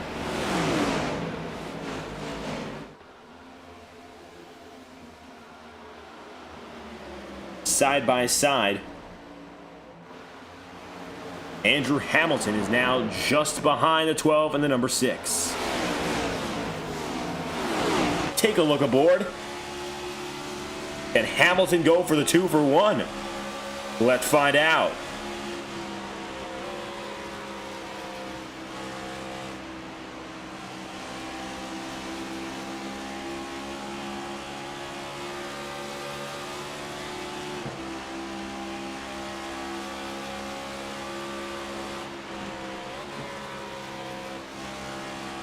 Hamilton is on the 3rd groove and looks comfortable there. Few drivers have done it. James Thurston has done it before.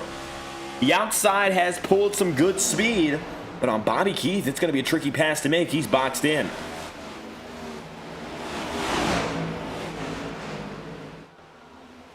'24, a little bit loose, but who is looser? Sam Nieto. Nieto down to the inside in the grass. He'll get himself out of trouble. He's 28 laps down as is. The lapper with problems, but he gets away. Aaron Eads, 36 up to 11th. We haven't even mentioned him one bit today. He's up 25 places and knocking on the door of a top 10. Andrew Hamilton now has the lock on that door. He's in 10th. Eli Carr side by side with Alex Kim for 14th.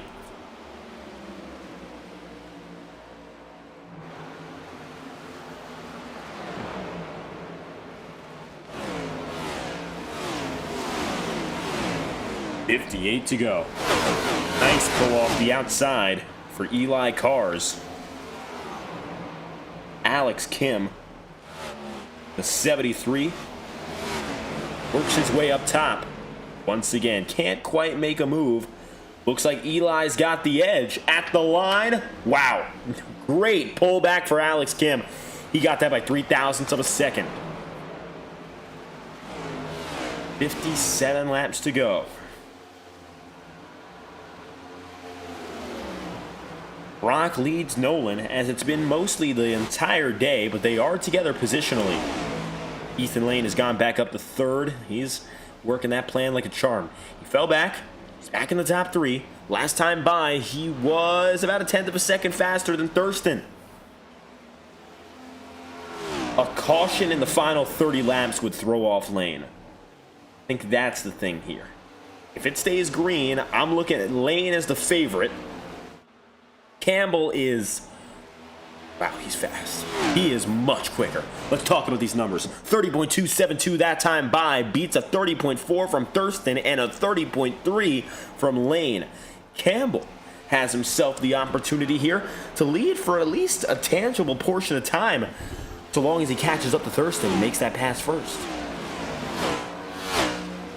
And I think that's going to be just enough for Thurston to fall back and give Campbell some breathing room on the lane. John DeBarro in 4th, getting away from Brock and Nolan. The inside covered by Lapper Richardson. That's going to help out as the Potter brothers fall behind and John DeBarro gets a little bit more breathing room. Not a lot, but just enough space to go. Eli Cars is going after 12th. Looking at the top dozen.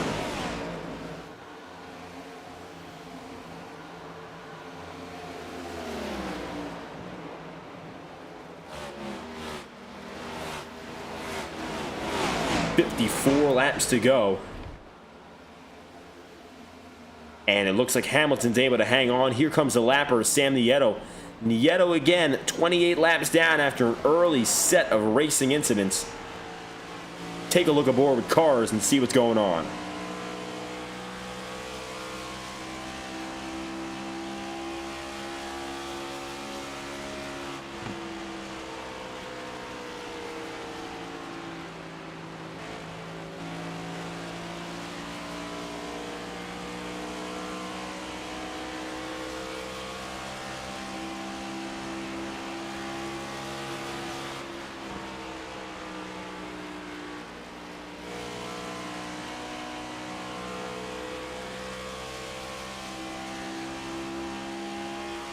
.52 remaining. Heading down the stretch firmly. Nice dive, but I don't think it's going to be enough. He's going to have to cough it up on the later portion. Shelton Ponder in the chat room, thank you for stopping by. Appreciate the support. It's getting intense, so stick around for the long haul. If you've enjoyed tonight's coverage, leave a like and subscribe to the channel. It's always greatly appreciated.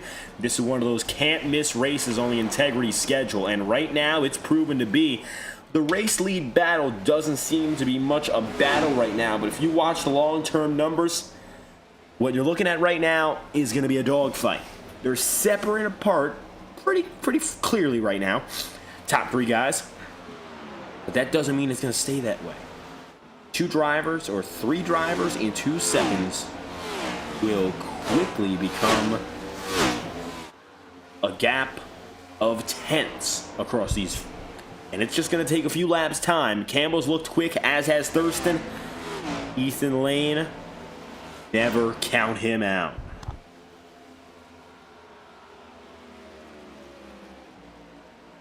.50 laps remaining.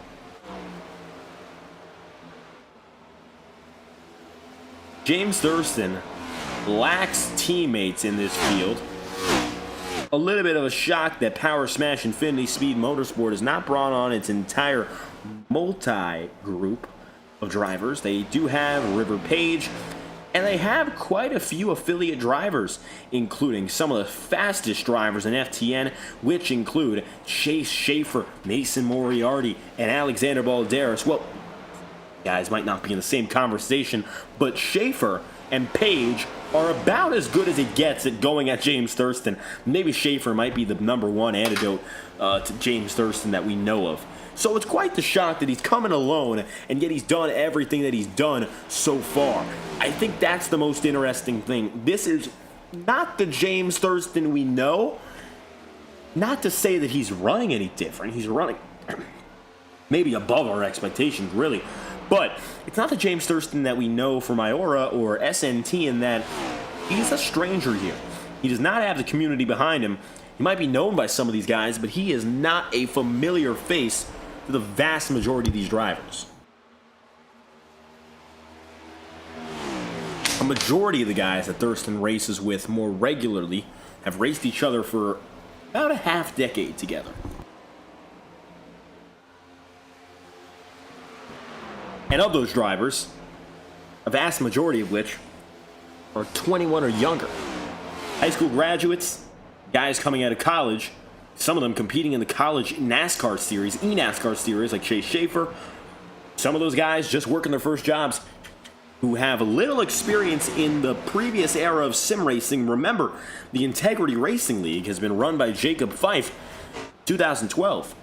In 2012, James Thurston was not even a middle schooler. So he's not one of the core guys of this series. I wouldn't even argue Campbell nor Lane are.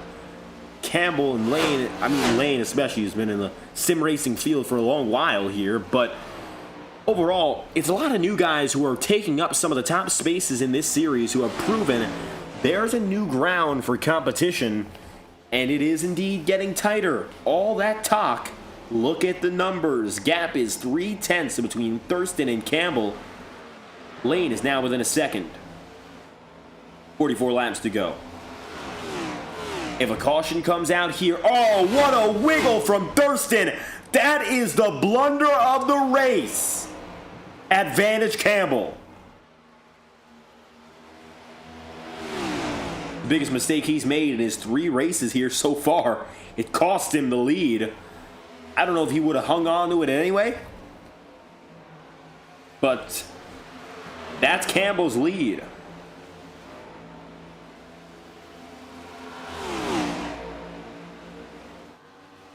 And what a drive off of the back straight that was for the 45 of Campbell. Hell of a move. Thurston has kept himself pretty close.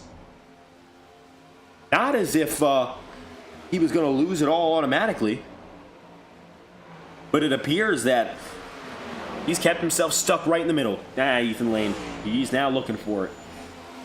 Lane drops low, and it's a sign of the times.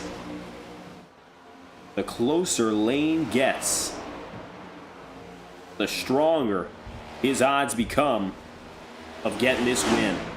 Thurston, though, is not going to make it easy, and now it's going to be 3 cars separated by give or take 0.4 of a second.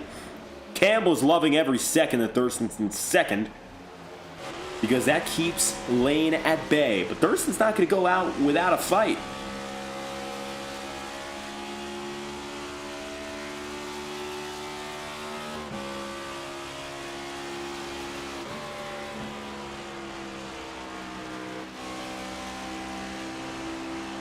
Upstairs again for James. Ethan Lane has not yet been able to make the pass or even set the attempt up.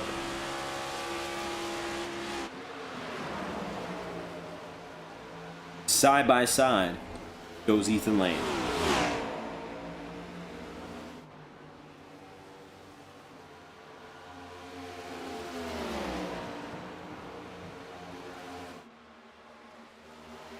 Ethan has still not gotten the pass. Is he intentionally laying back?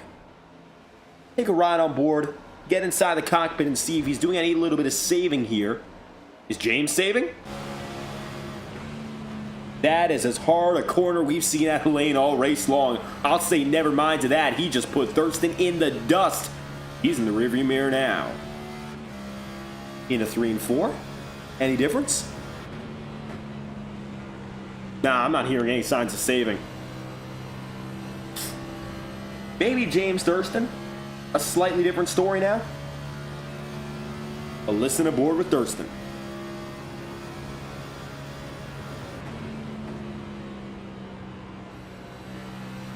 Yeah, James sounds like he's definitely pushing it a little bit less into the corners now. And that might be the difference between going the rest of the distance under green or not. It's going to be remarkably close. Wow. So, numbers. Lap 121. These drivers went into pit road, which means they have about 79 laps to do on this stint. 79 for a mile and a half each lap. Comes out to about 120 miles on a fuel cell. If I'm not mistaken, that's basically impossible. I don't think these drivers are going to be able to go the distance on this run. They're going to have to go down pit road, which makes me think, who's going to do it first? Grant McClendon just made the call down to pit road. He's the first guy to signal it.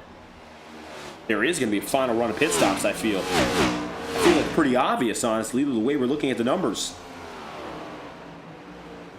While Lane and Campbell are going at each other for the lead, Thurston has dropped back big. Pit road is empty, but Alex Kim is the next to signal. Oh, 1, 2. There's Lane leaving them, but it's going to be Campbell and Thurston into pit road. It's impossible to save an extra 20 miles.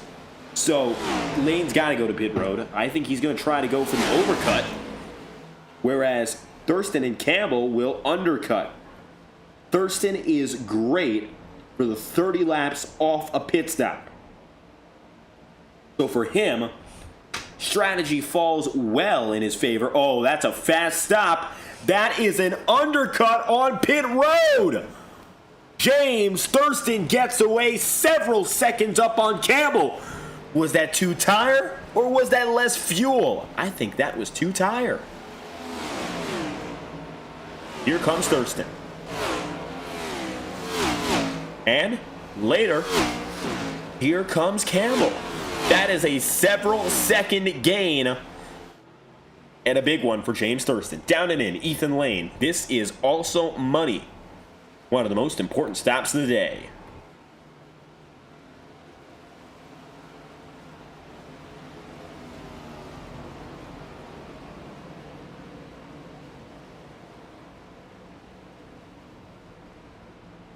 The 84 is in, watching Thurston.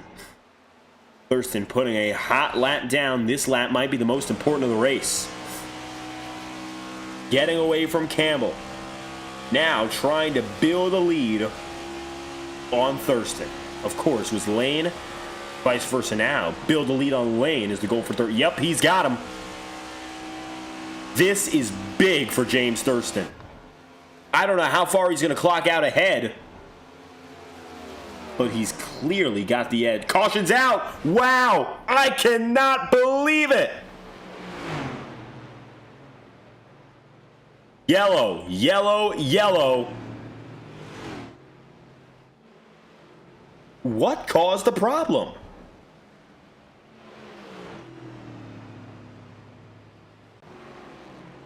Taking a look back again. The caution's out, but why? This is when it becomes tricky to decipher the problems on the racetrack. There's guys going down to pit road to begin with. Potter looked to be just fine. Sam Nieto more the same. The yellow is out. And nobody recording on the racetrack why that could have been. Here's Randy Fiash. We'll take a look with Fiash here. No, nobody around him.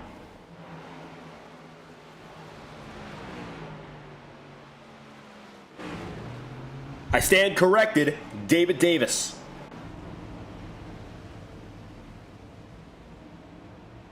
So Davis goes into his pit stall. And I guess he has a problem on the way out. Watch this. Oh, he hit a bump really bad and slid. It's a rare incident. Oh, and he goes back onto the racing circuit.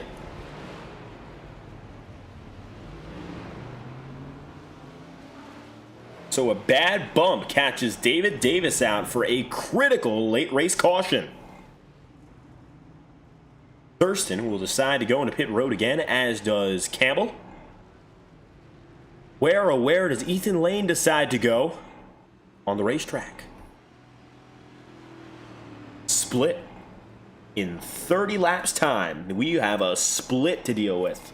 Lane stays out. Thurston and Campbell opt in. I don't think that's going to be good for Lane. I think this is the best situation for Campbell. He's got a new tire. He has proven that he can catch up to James Thurston. I think it works out pretty well for Thurston if he gets ahead of Campbell and stays ahead of him over the course of the next 25 laps, and then he can just use the final 5 to coast. But I think it works out worst for Lane, especially if he has drivers ahead of him right now. Then all the gains that he gets from this are null and void. Yellow flag still out. Thurston will grab a gear, get ahead of Campbell. And Campbell on there for a considerably longer portion of time than we expected.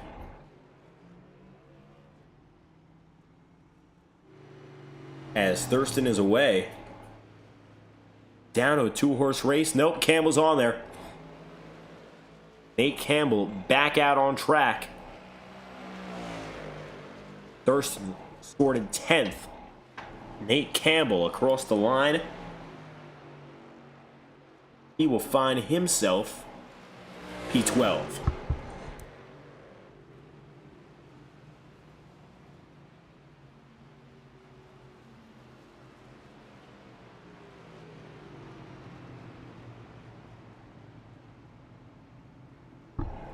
That was the textbook definition of taking all the time you need. That was a long, long stop for those drivers.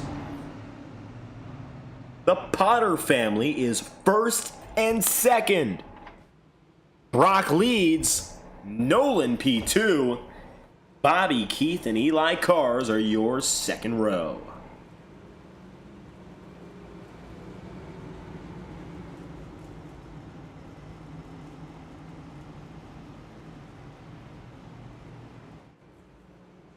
It's all in the family. And it's all at the head of the field. Driver in the number 14.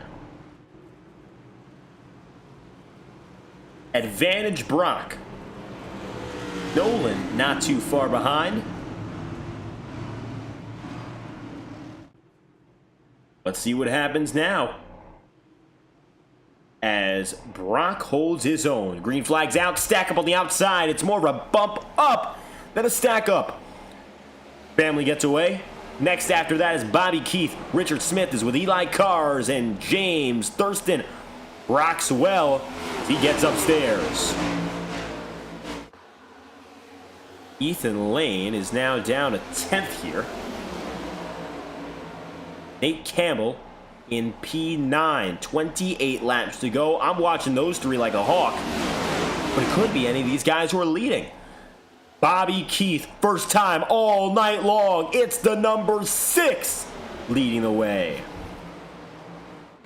The man on top is Bobby Keith. Know the name. He's been fighting arduously to get to this point, and he's finally made it. And I think in doing so, he has more than proved he's got the stuff to finish this race off well. It's an exciting final drive for the 27 laps to make it 26 we have. I think anyway, as we look at this here, Bobby Keith's going to get a few laps, but James Thurston is charging hard. Campbell finds himself 11th, Lane 9th. I thought that Campbell had this on a silver platter in terms of strategy. I'm starting to think otherwise. The more that I look at it, it looks like the edge really lies instead with Thurston. Contact! Wow! What an angle! Richard Smith, by the sliver of that front end, just misses Lane. Take a look at this from upstairs. Knocked, slides, that's luck. That is luck of the draw. And Smith with the car control to keep himself straight. Great work from him.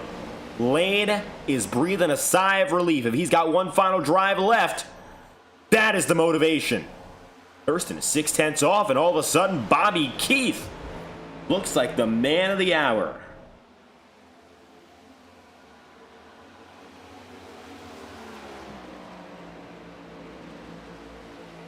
"23 laps to go."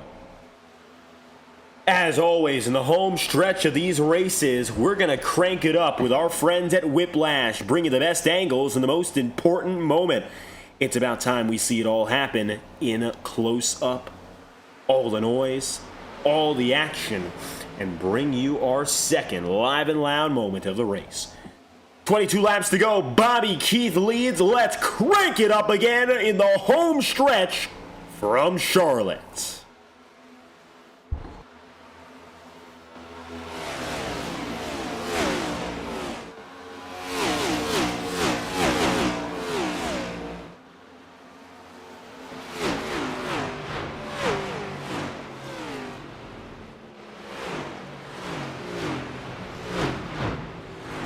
Well, yellow flag is out again. We'll take a pause on that crank it up attempt. What happened?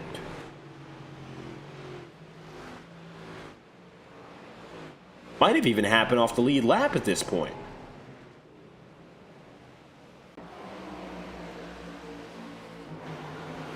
Taking a look back.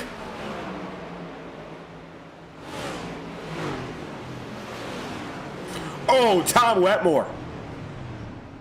And Wetmore and Cardules made contact. But it began with Tom. Wetmore not having the best of season so far in the tracks that he's gone to where he's won before. Just looks like things have slipped out of hand.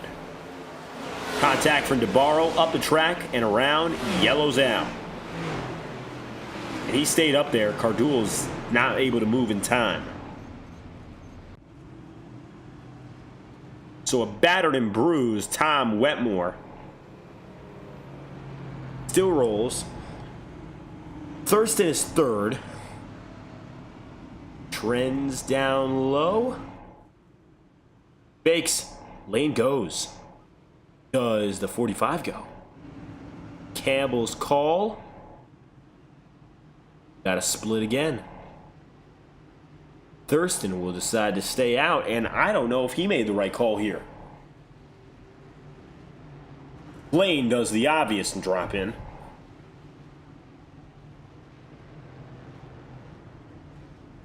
Campbell is going to follow his lead. James Thurston, third, down a tricky spot strategy-wise. We're going to find out in less than 20 laps if he made the correct decision. Only 2 calls he could have made.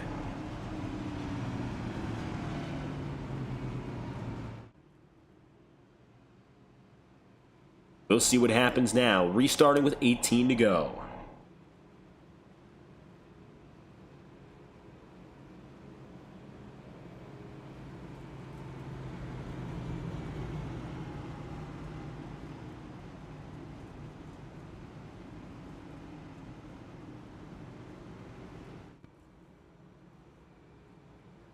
Bobby Keith was able to maintain the race lead, though, even though James Thurston gets up to third.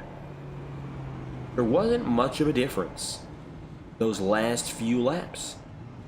Thurston got closer, but it looks like he stalled out about 0.6. I'm thinking, if anything, Bobby Keith might be a dark horse to hang on and be part of the conversation.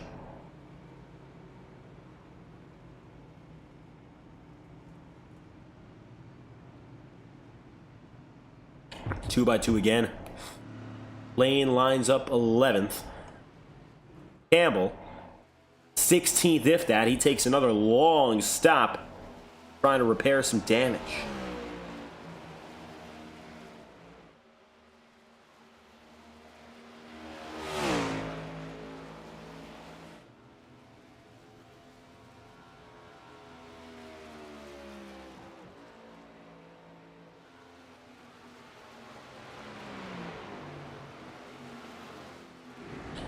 Campbell will get there. A little bit of right side contact still to deal with, but he should be in a lot better position with the long pit stops he's had.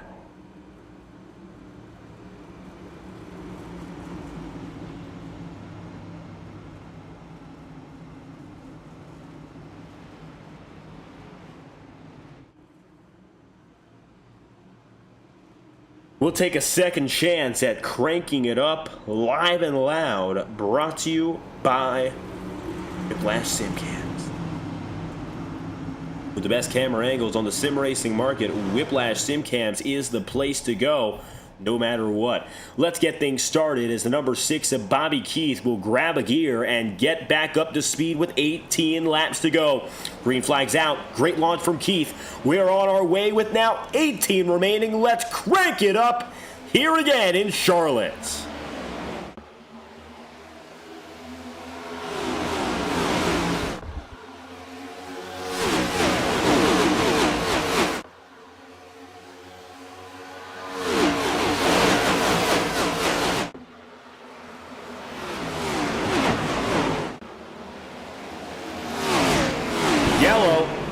Yellow, it's a safety caution for Eli cars.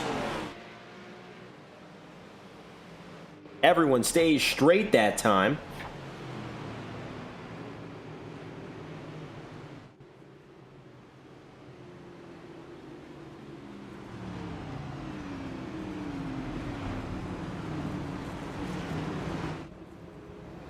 And let's see what happened to cars.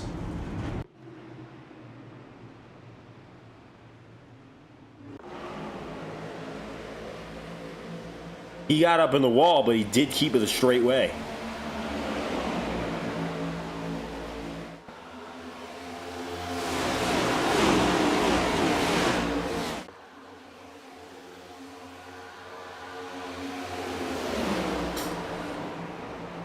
Eli was, tapped by Lane. Then Brant McClendon got a piece of it, but Brant actually stays in the right direction, even through the contact.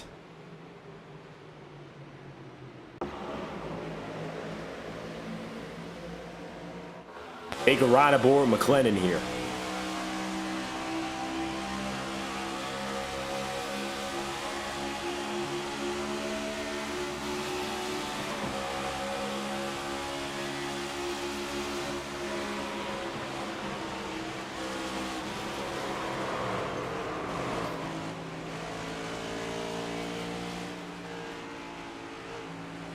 Even driving through the 82, Grant McClendon gets ahead.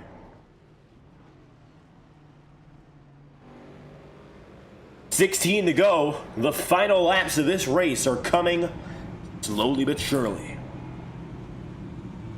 A few cautions have brought the pace of this one to a standstill. Lane not able to move past 9th. That 2-lap dash.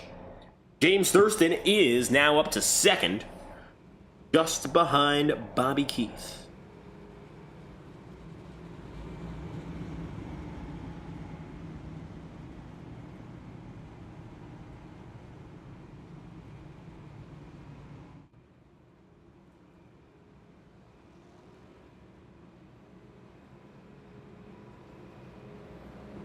Moments away from the checkered flag, Thurston and Lane have narrowed each other down to being the contenders for this win. For Lane to lose 3 in a row would be his worst set of races.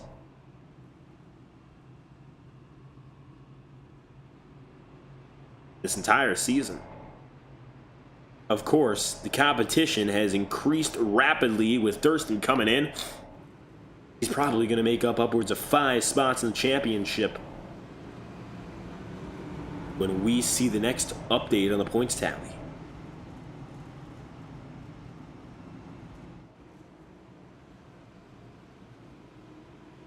$14 to go when we go green.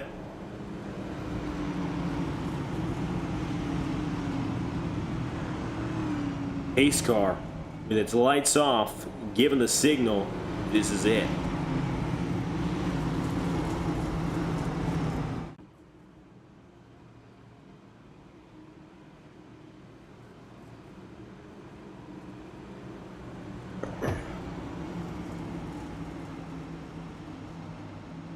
James Thurston on the high side, Nolan Potter up top, with James Thurston leading it. Jacob Fife third row alongside Nick Tarbuck.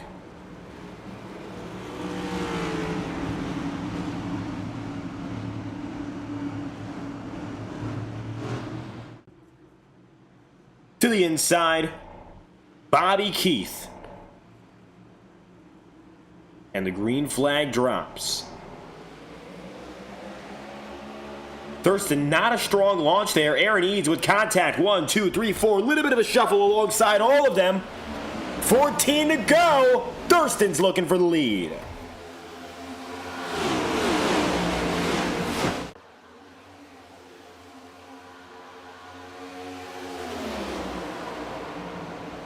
Keith fights on the inner groove. Ethan Lane stuck in traffic. What can he do about it? Right on board with Lane. Can he work through it? He seems to be the only driver that's got the stuff to maybe go after Thurston. Thurston's caught on the high side. Not good for him. Lane down low. That's even better for the 84.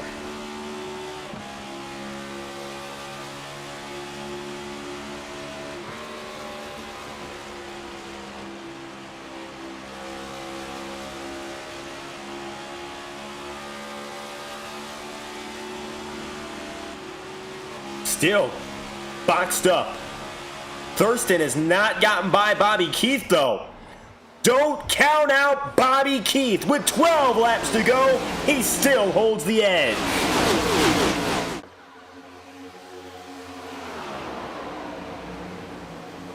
To the inside.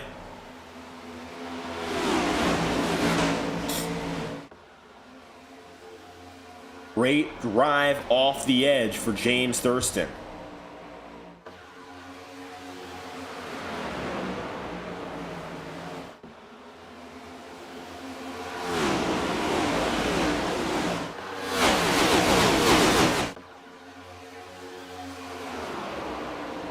Thurston now gets that lead off Keith.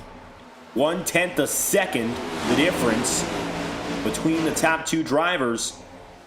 Tarbuck trying to make a move to get to P2. Tarbuck has been remarkably quiet all throughout this race. Haven't really seen anything from him. But that doesn't matter now since he's here when it matters most. Tarbuck in 4th. Lane still 5th with 10 laps to go. Aaron Eads qualified 36th, mind you. He was one of the last drivers to start this race. He's now in 2nd. Bobby Keith Bottles. He's side by side with Lane. 9 laps to go. Trevor Trago, 35th to 10th, up 25. Alex Kim, 20th to 9th, up 11. Jacob Fife looking for 7th. The Potters are still together. Brock has been the better of them all day long. It looks like that still has not changed. Make it 8th. Ethan Lane is a 2nd away from the lead, but he has not yet gotten by neither Aaron Eads nor Nick Tarbuck. For a chance to win, he'd have to do both. 7 to go. Eads to the inside. Now I'm wondering, for Ethan Lane, is that good? Is that bad? He has now a lane he can use working with Tarbuck. But the inside is boxed 3 wide. Briefly, that's Tom Wetmore, the lapper. That could be race changing. I don't know if it's going to be enough. Wetmore's one driver. He's staying on the inside. Doesn't mean much an impact. 7 to go becomes 6. Thurston is up 8/10. This is ridiculous. James Thurston is looking for 3 consecutive wins, 3 stage wins, mind you, at 3 entirely different tracks. Ethan Lane might just have some competition that really matches him. I don't think we've been able to say that fairly since 2024 when Michael Araya won the championship in a narrow points battle. I think at this point, got to be a reevaluation of who's going to be the one to go after the 84. With 5 laps to go, he's still at a loss, and I don't think he has the pace to do it without any changes. Changes, well, yellow flag if something happens on the track, if Thurston makes a mistake. I think that's the differentiator.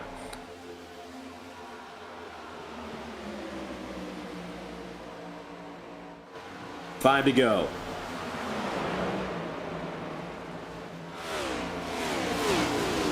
Two by two, multiple rows down here to end the top 10. Don Stevenson began the night with one of the rarest penalties on the schedule, an internet connection penalty. He's only the 2nd driver to have gotten it this season, and even though he was sent to pit road early, back on track, 7th.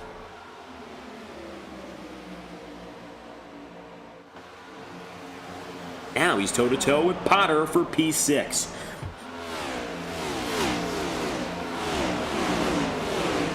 In one of the better races for the Potter brothers, it appears that Brock Potter is going to get the best of the siblings.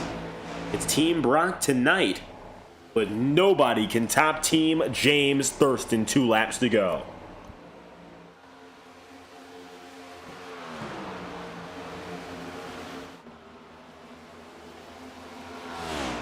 The strategy game has been the weapon Thurston has used to get to this point. Ethan Lane now up to 2nd. Does he have one amazing lap in the back pocket to take the win? White flag's out. 1 lap to go. This is the end.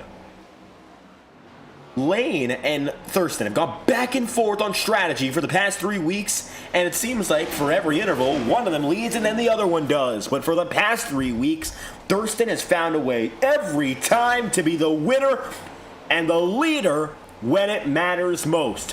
1 month ago, Thurston had no reputation and no starts in the Integrity Racing League. Today, he crosses the line with 3 straight stage wins and 3 straight wins. Driver number 3, James Thurston, wins the longest race of the season. He is a winner at Charlotte. The most dominant man since April, James Thurston, outduels the entire field and brings Power Smash Infinity Speed Motorsport back to victory lane. I can't believe what we're seeing. Thurston is making history.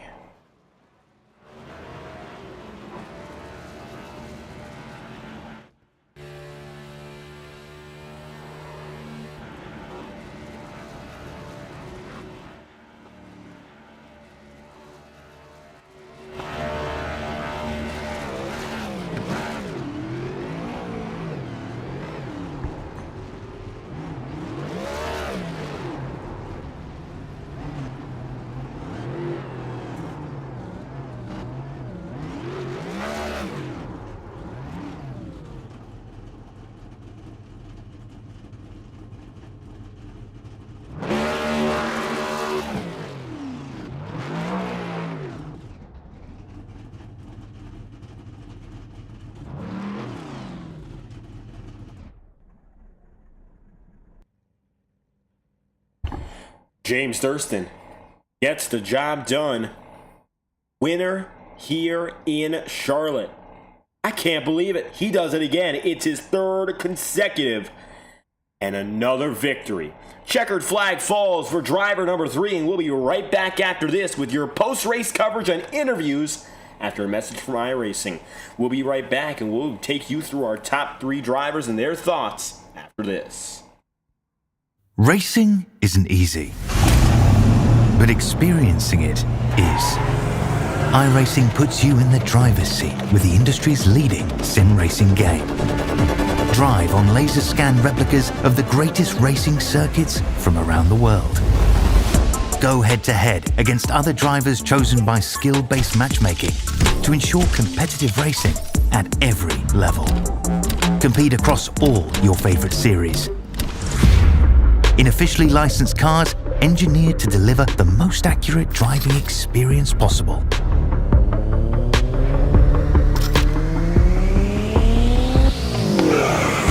Join a race or host your own with players from across the globe. Race against the computer or in a league with friends. Feel the thrill behind the wheel. Visit iRacing.com.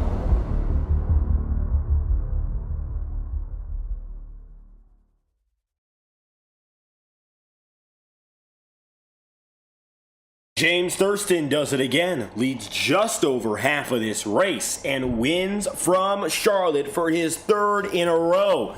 Ethan Lane finishes second, and Nick Tarbuck wraps up the podium with Brock Potter fourth, Aaron Eads in fifth, Nolan Potter sixth, seventh, Don Stevenson eighth is Trevor Trago, John DeBarro ninth, and Bobby Keith wraps up the top 10. After them, you'll go to 11th place and you'll see that it'll be driver the number 36, Jacob Fife. David Davis goes 12th. He led 2 laps on the day. Brant McClendon goes 13th. Alex Kim 14th. And Randy Fiash takes P15. Richard Smith 16th. Eli Carr 17th. Josh Gallagher 18th with 19th. Kent Weatherill and Andrew Hamilton 20th place. Nate Campbell goes P21 with Ryan Bean 22nd, 23rd. Robert Richardson 24th. Tom Wetmore, Eric McFarland 25th. Kevin Matz 26th. Austin Cardules 27th. Sam Nieto 28th. And Ryan Potter 29th. Sean Kalis wraps up the top 30. And 31st goes Nicholas Ward with Joe Yakes, Matthew Cornell, Blake Cannon, Zach Schrintenall, Matt Jonas, Aaron Kovnat, Cody Smith, and Thomas Lind. Ending your top 39. The drivers who started, and James Thurston has done what he's done every week that he's been in this series. But again, what a finish for the driver, the number 3. 3 consecutive victories, and this is perhaps the most shocking development of the year so far in the Integrity Racing League. Thurston, you are a winner again, and you find a way week after week. How did you do it this time? Yeah, I mean, it seems like I've won 3 races in a row, but they've all happened very, very different ways. This race did not go at all like the first mile and a half I won. I felt like I was pretty bad on the long run here, but I just kept throwing it in the corners and just giving it all she got because I knew just having the lead towards the end of the race was all you needed. So the cards kind of fell my way a little bit. I just first want to sort of apologize to the 45 car. I'm going to take responsibility for that because like I with all the cautions we had checked up for the pace car like every time, and we were so far behind the pace car when the caution came out. I thought we were just going to check up for it going into turn one, and I guess we weren't. I thought I heard the admin come over the radio and tell us to check up, so I was like just slowing down for it. And apparently that wasn't what we were doing, and the 45 car hit my back bumper and it ruined his race. So I do want to apologize for that. It's not the sort of stuff that I like to do, and that was just a blunder on my part.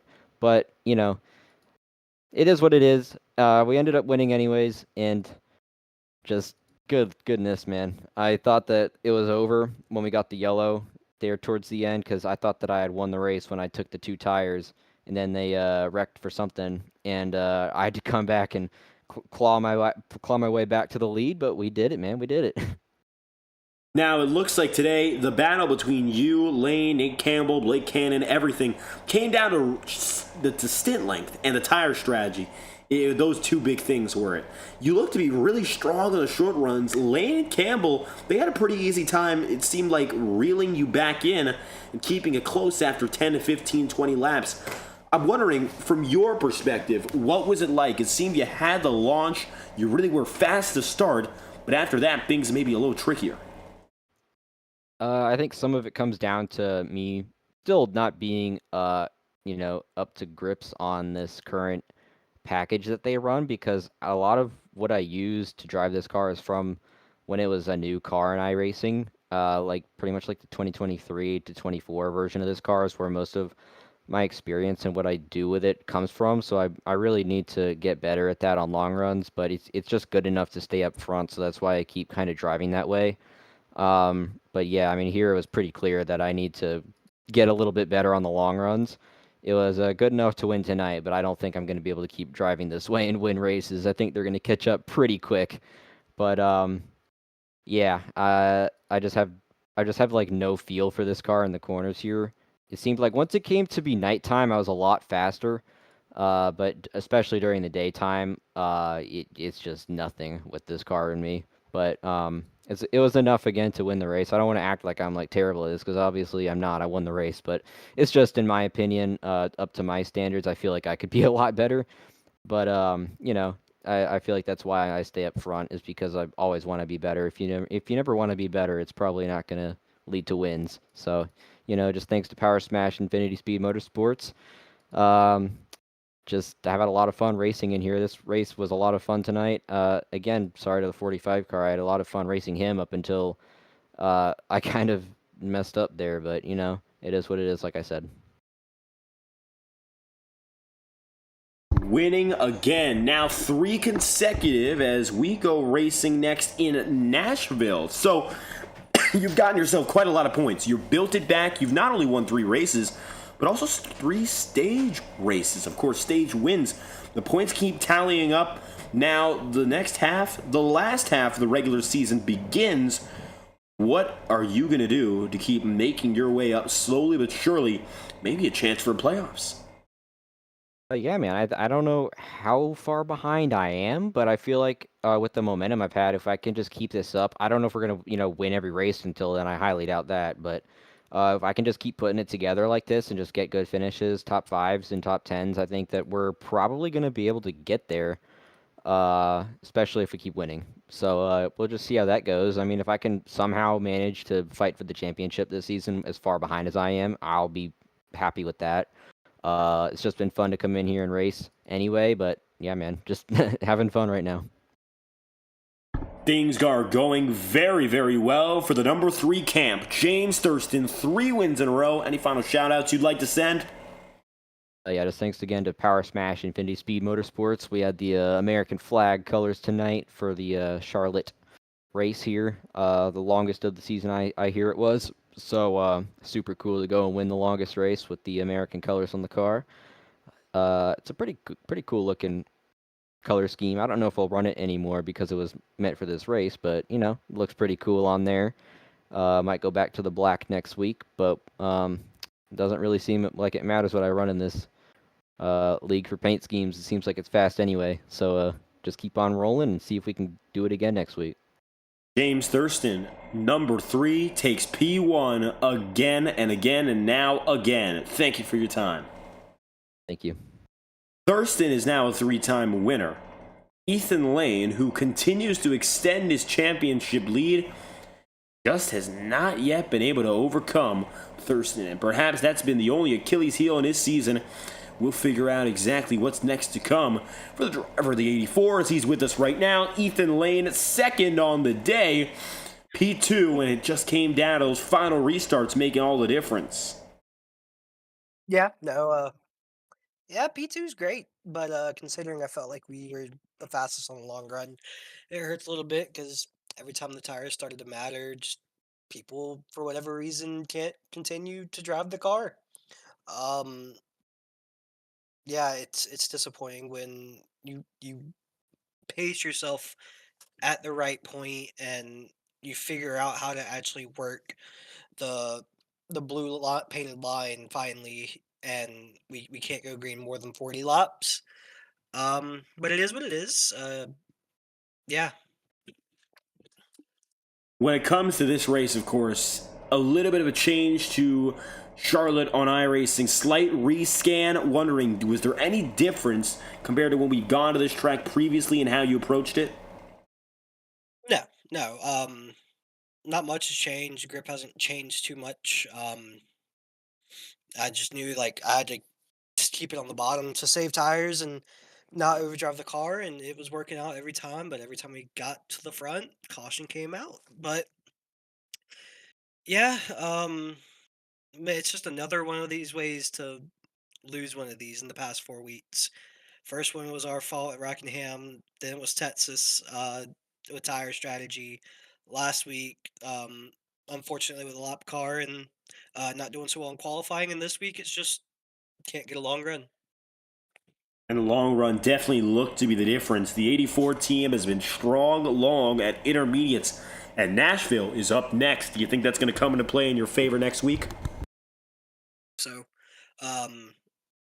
if not, we've got to do something better to clean up the mistakes that keep happening, especially in these long races where we don't need to be going like balls to the walls right out the gate. Like it's a 200 lap race at Charlotte. Stuff's gonna happen. Let it happen and let the race come to you.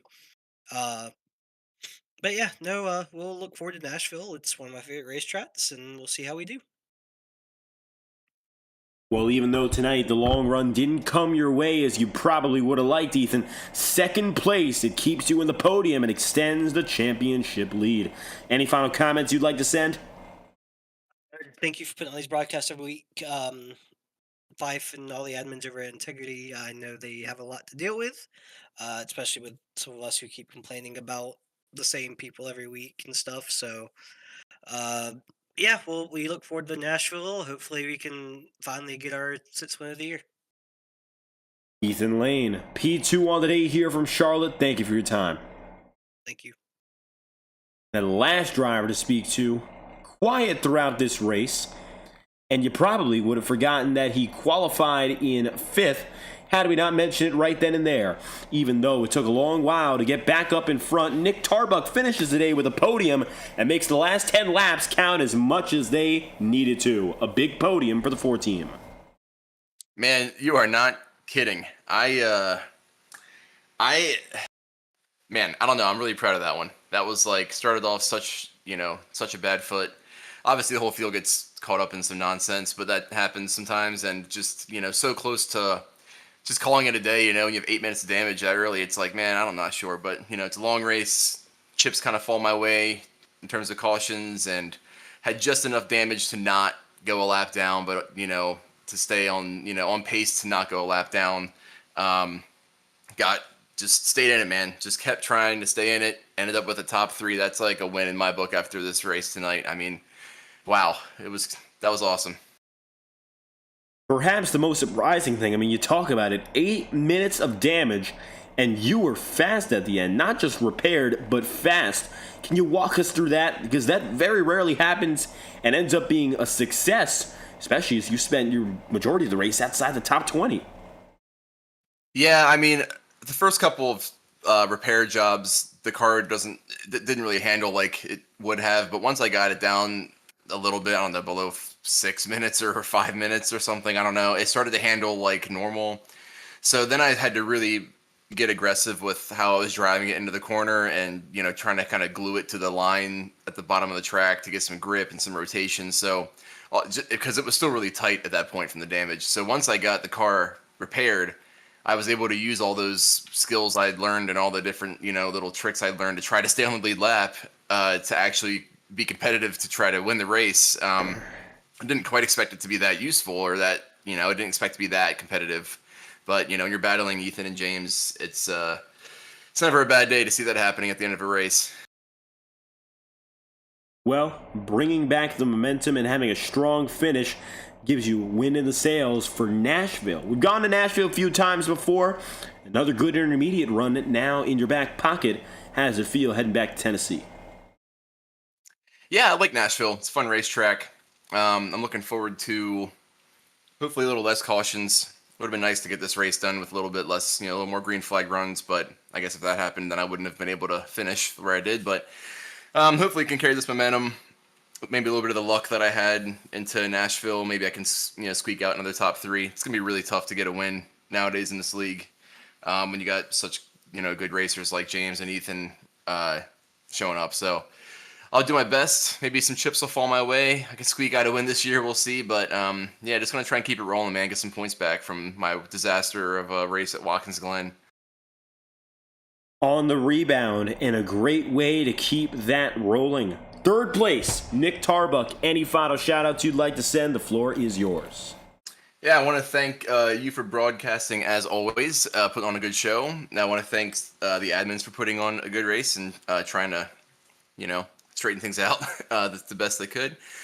I want to thank everybody who watched, my wife, my mom, my dad, boys back home who tuned in, and everybody else who watched. I think that's it.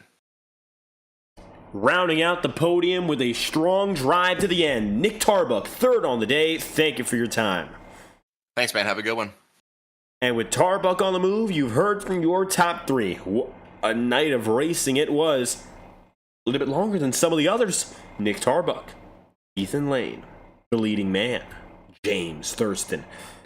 Thurston now has 3 victories in consecutive order as we go toward our next race at the Nashville Speedway. Not the fairgrounds, but the 1.25 mile venue that's just a few miles out of the town square. We'll be there next Tuesday night at 9 p.m. But until then, I've been your host, David Kreutz, commentating and producing. If you enjoyed tonight's coverage, make sure to leave a like on the stream, subscribe to the channel. Your support is always greatly appreciated. Thank you for tuning in. Congratulations to Thurston on his 3rd consecutive win. We'll see you next week from Nashville. We hope you have a fantastic night.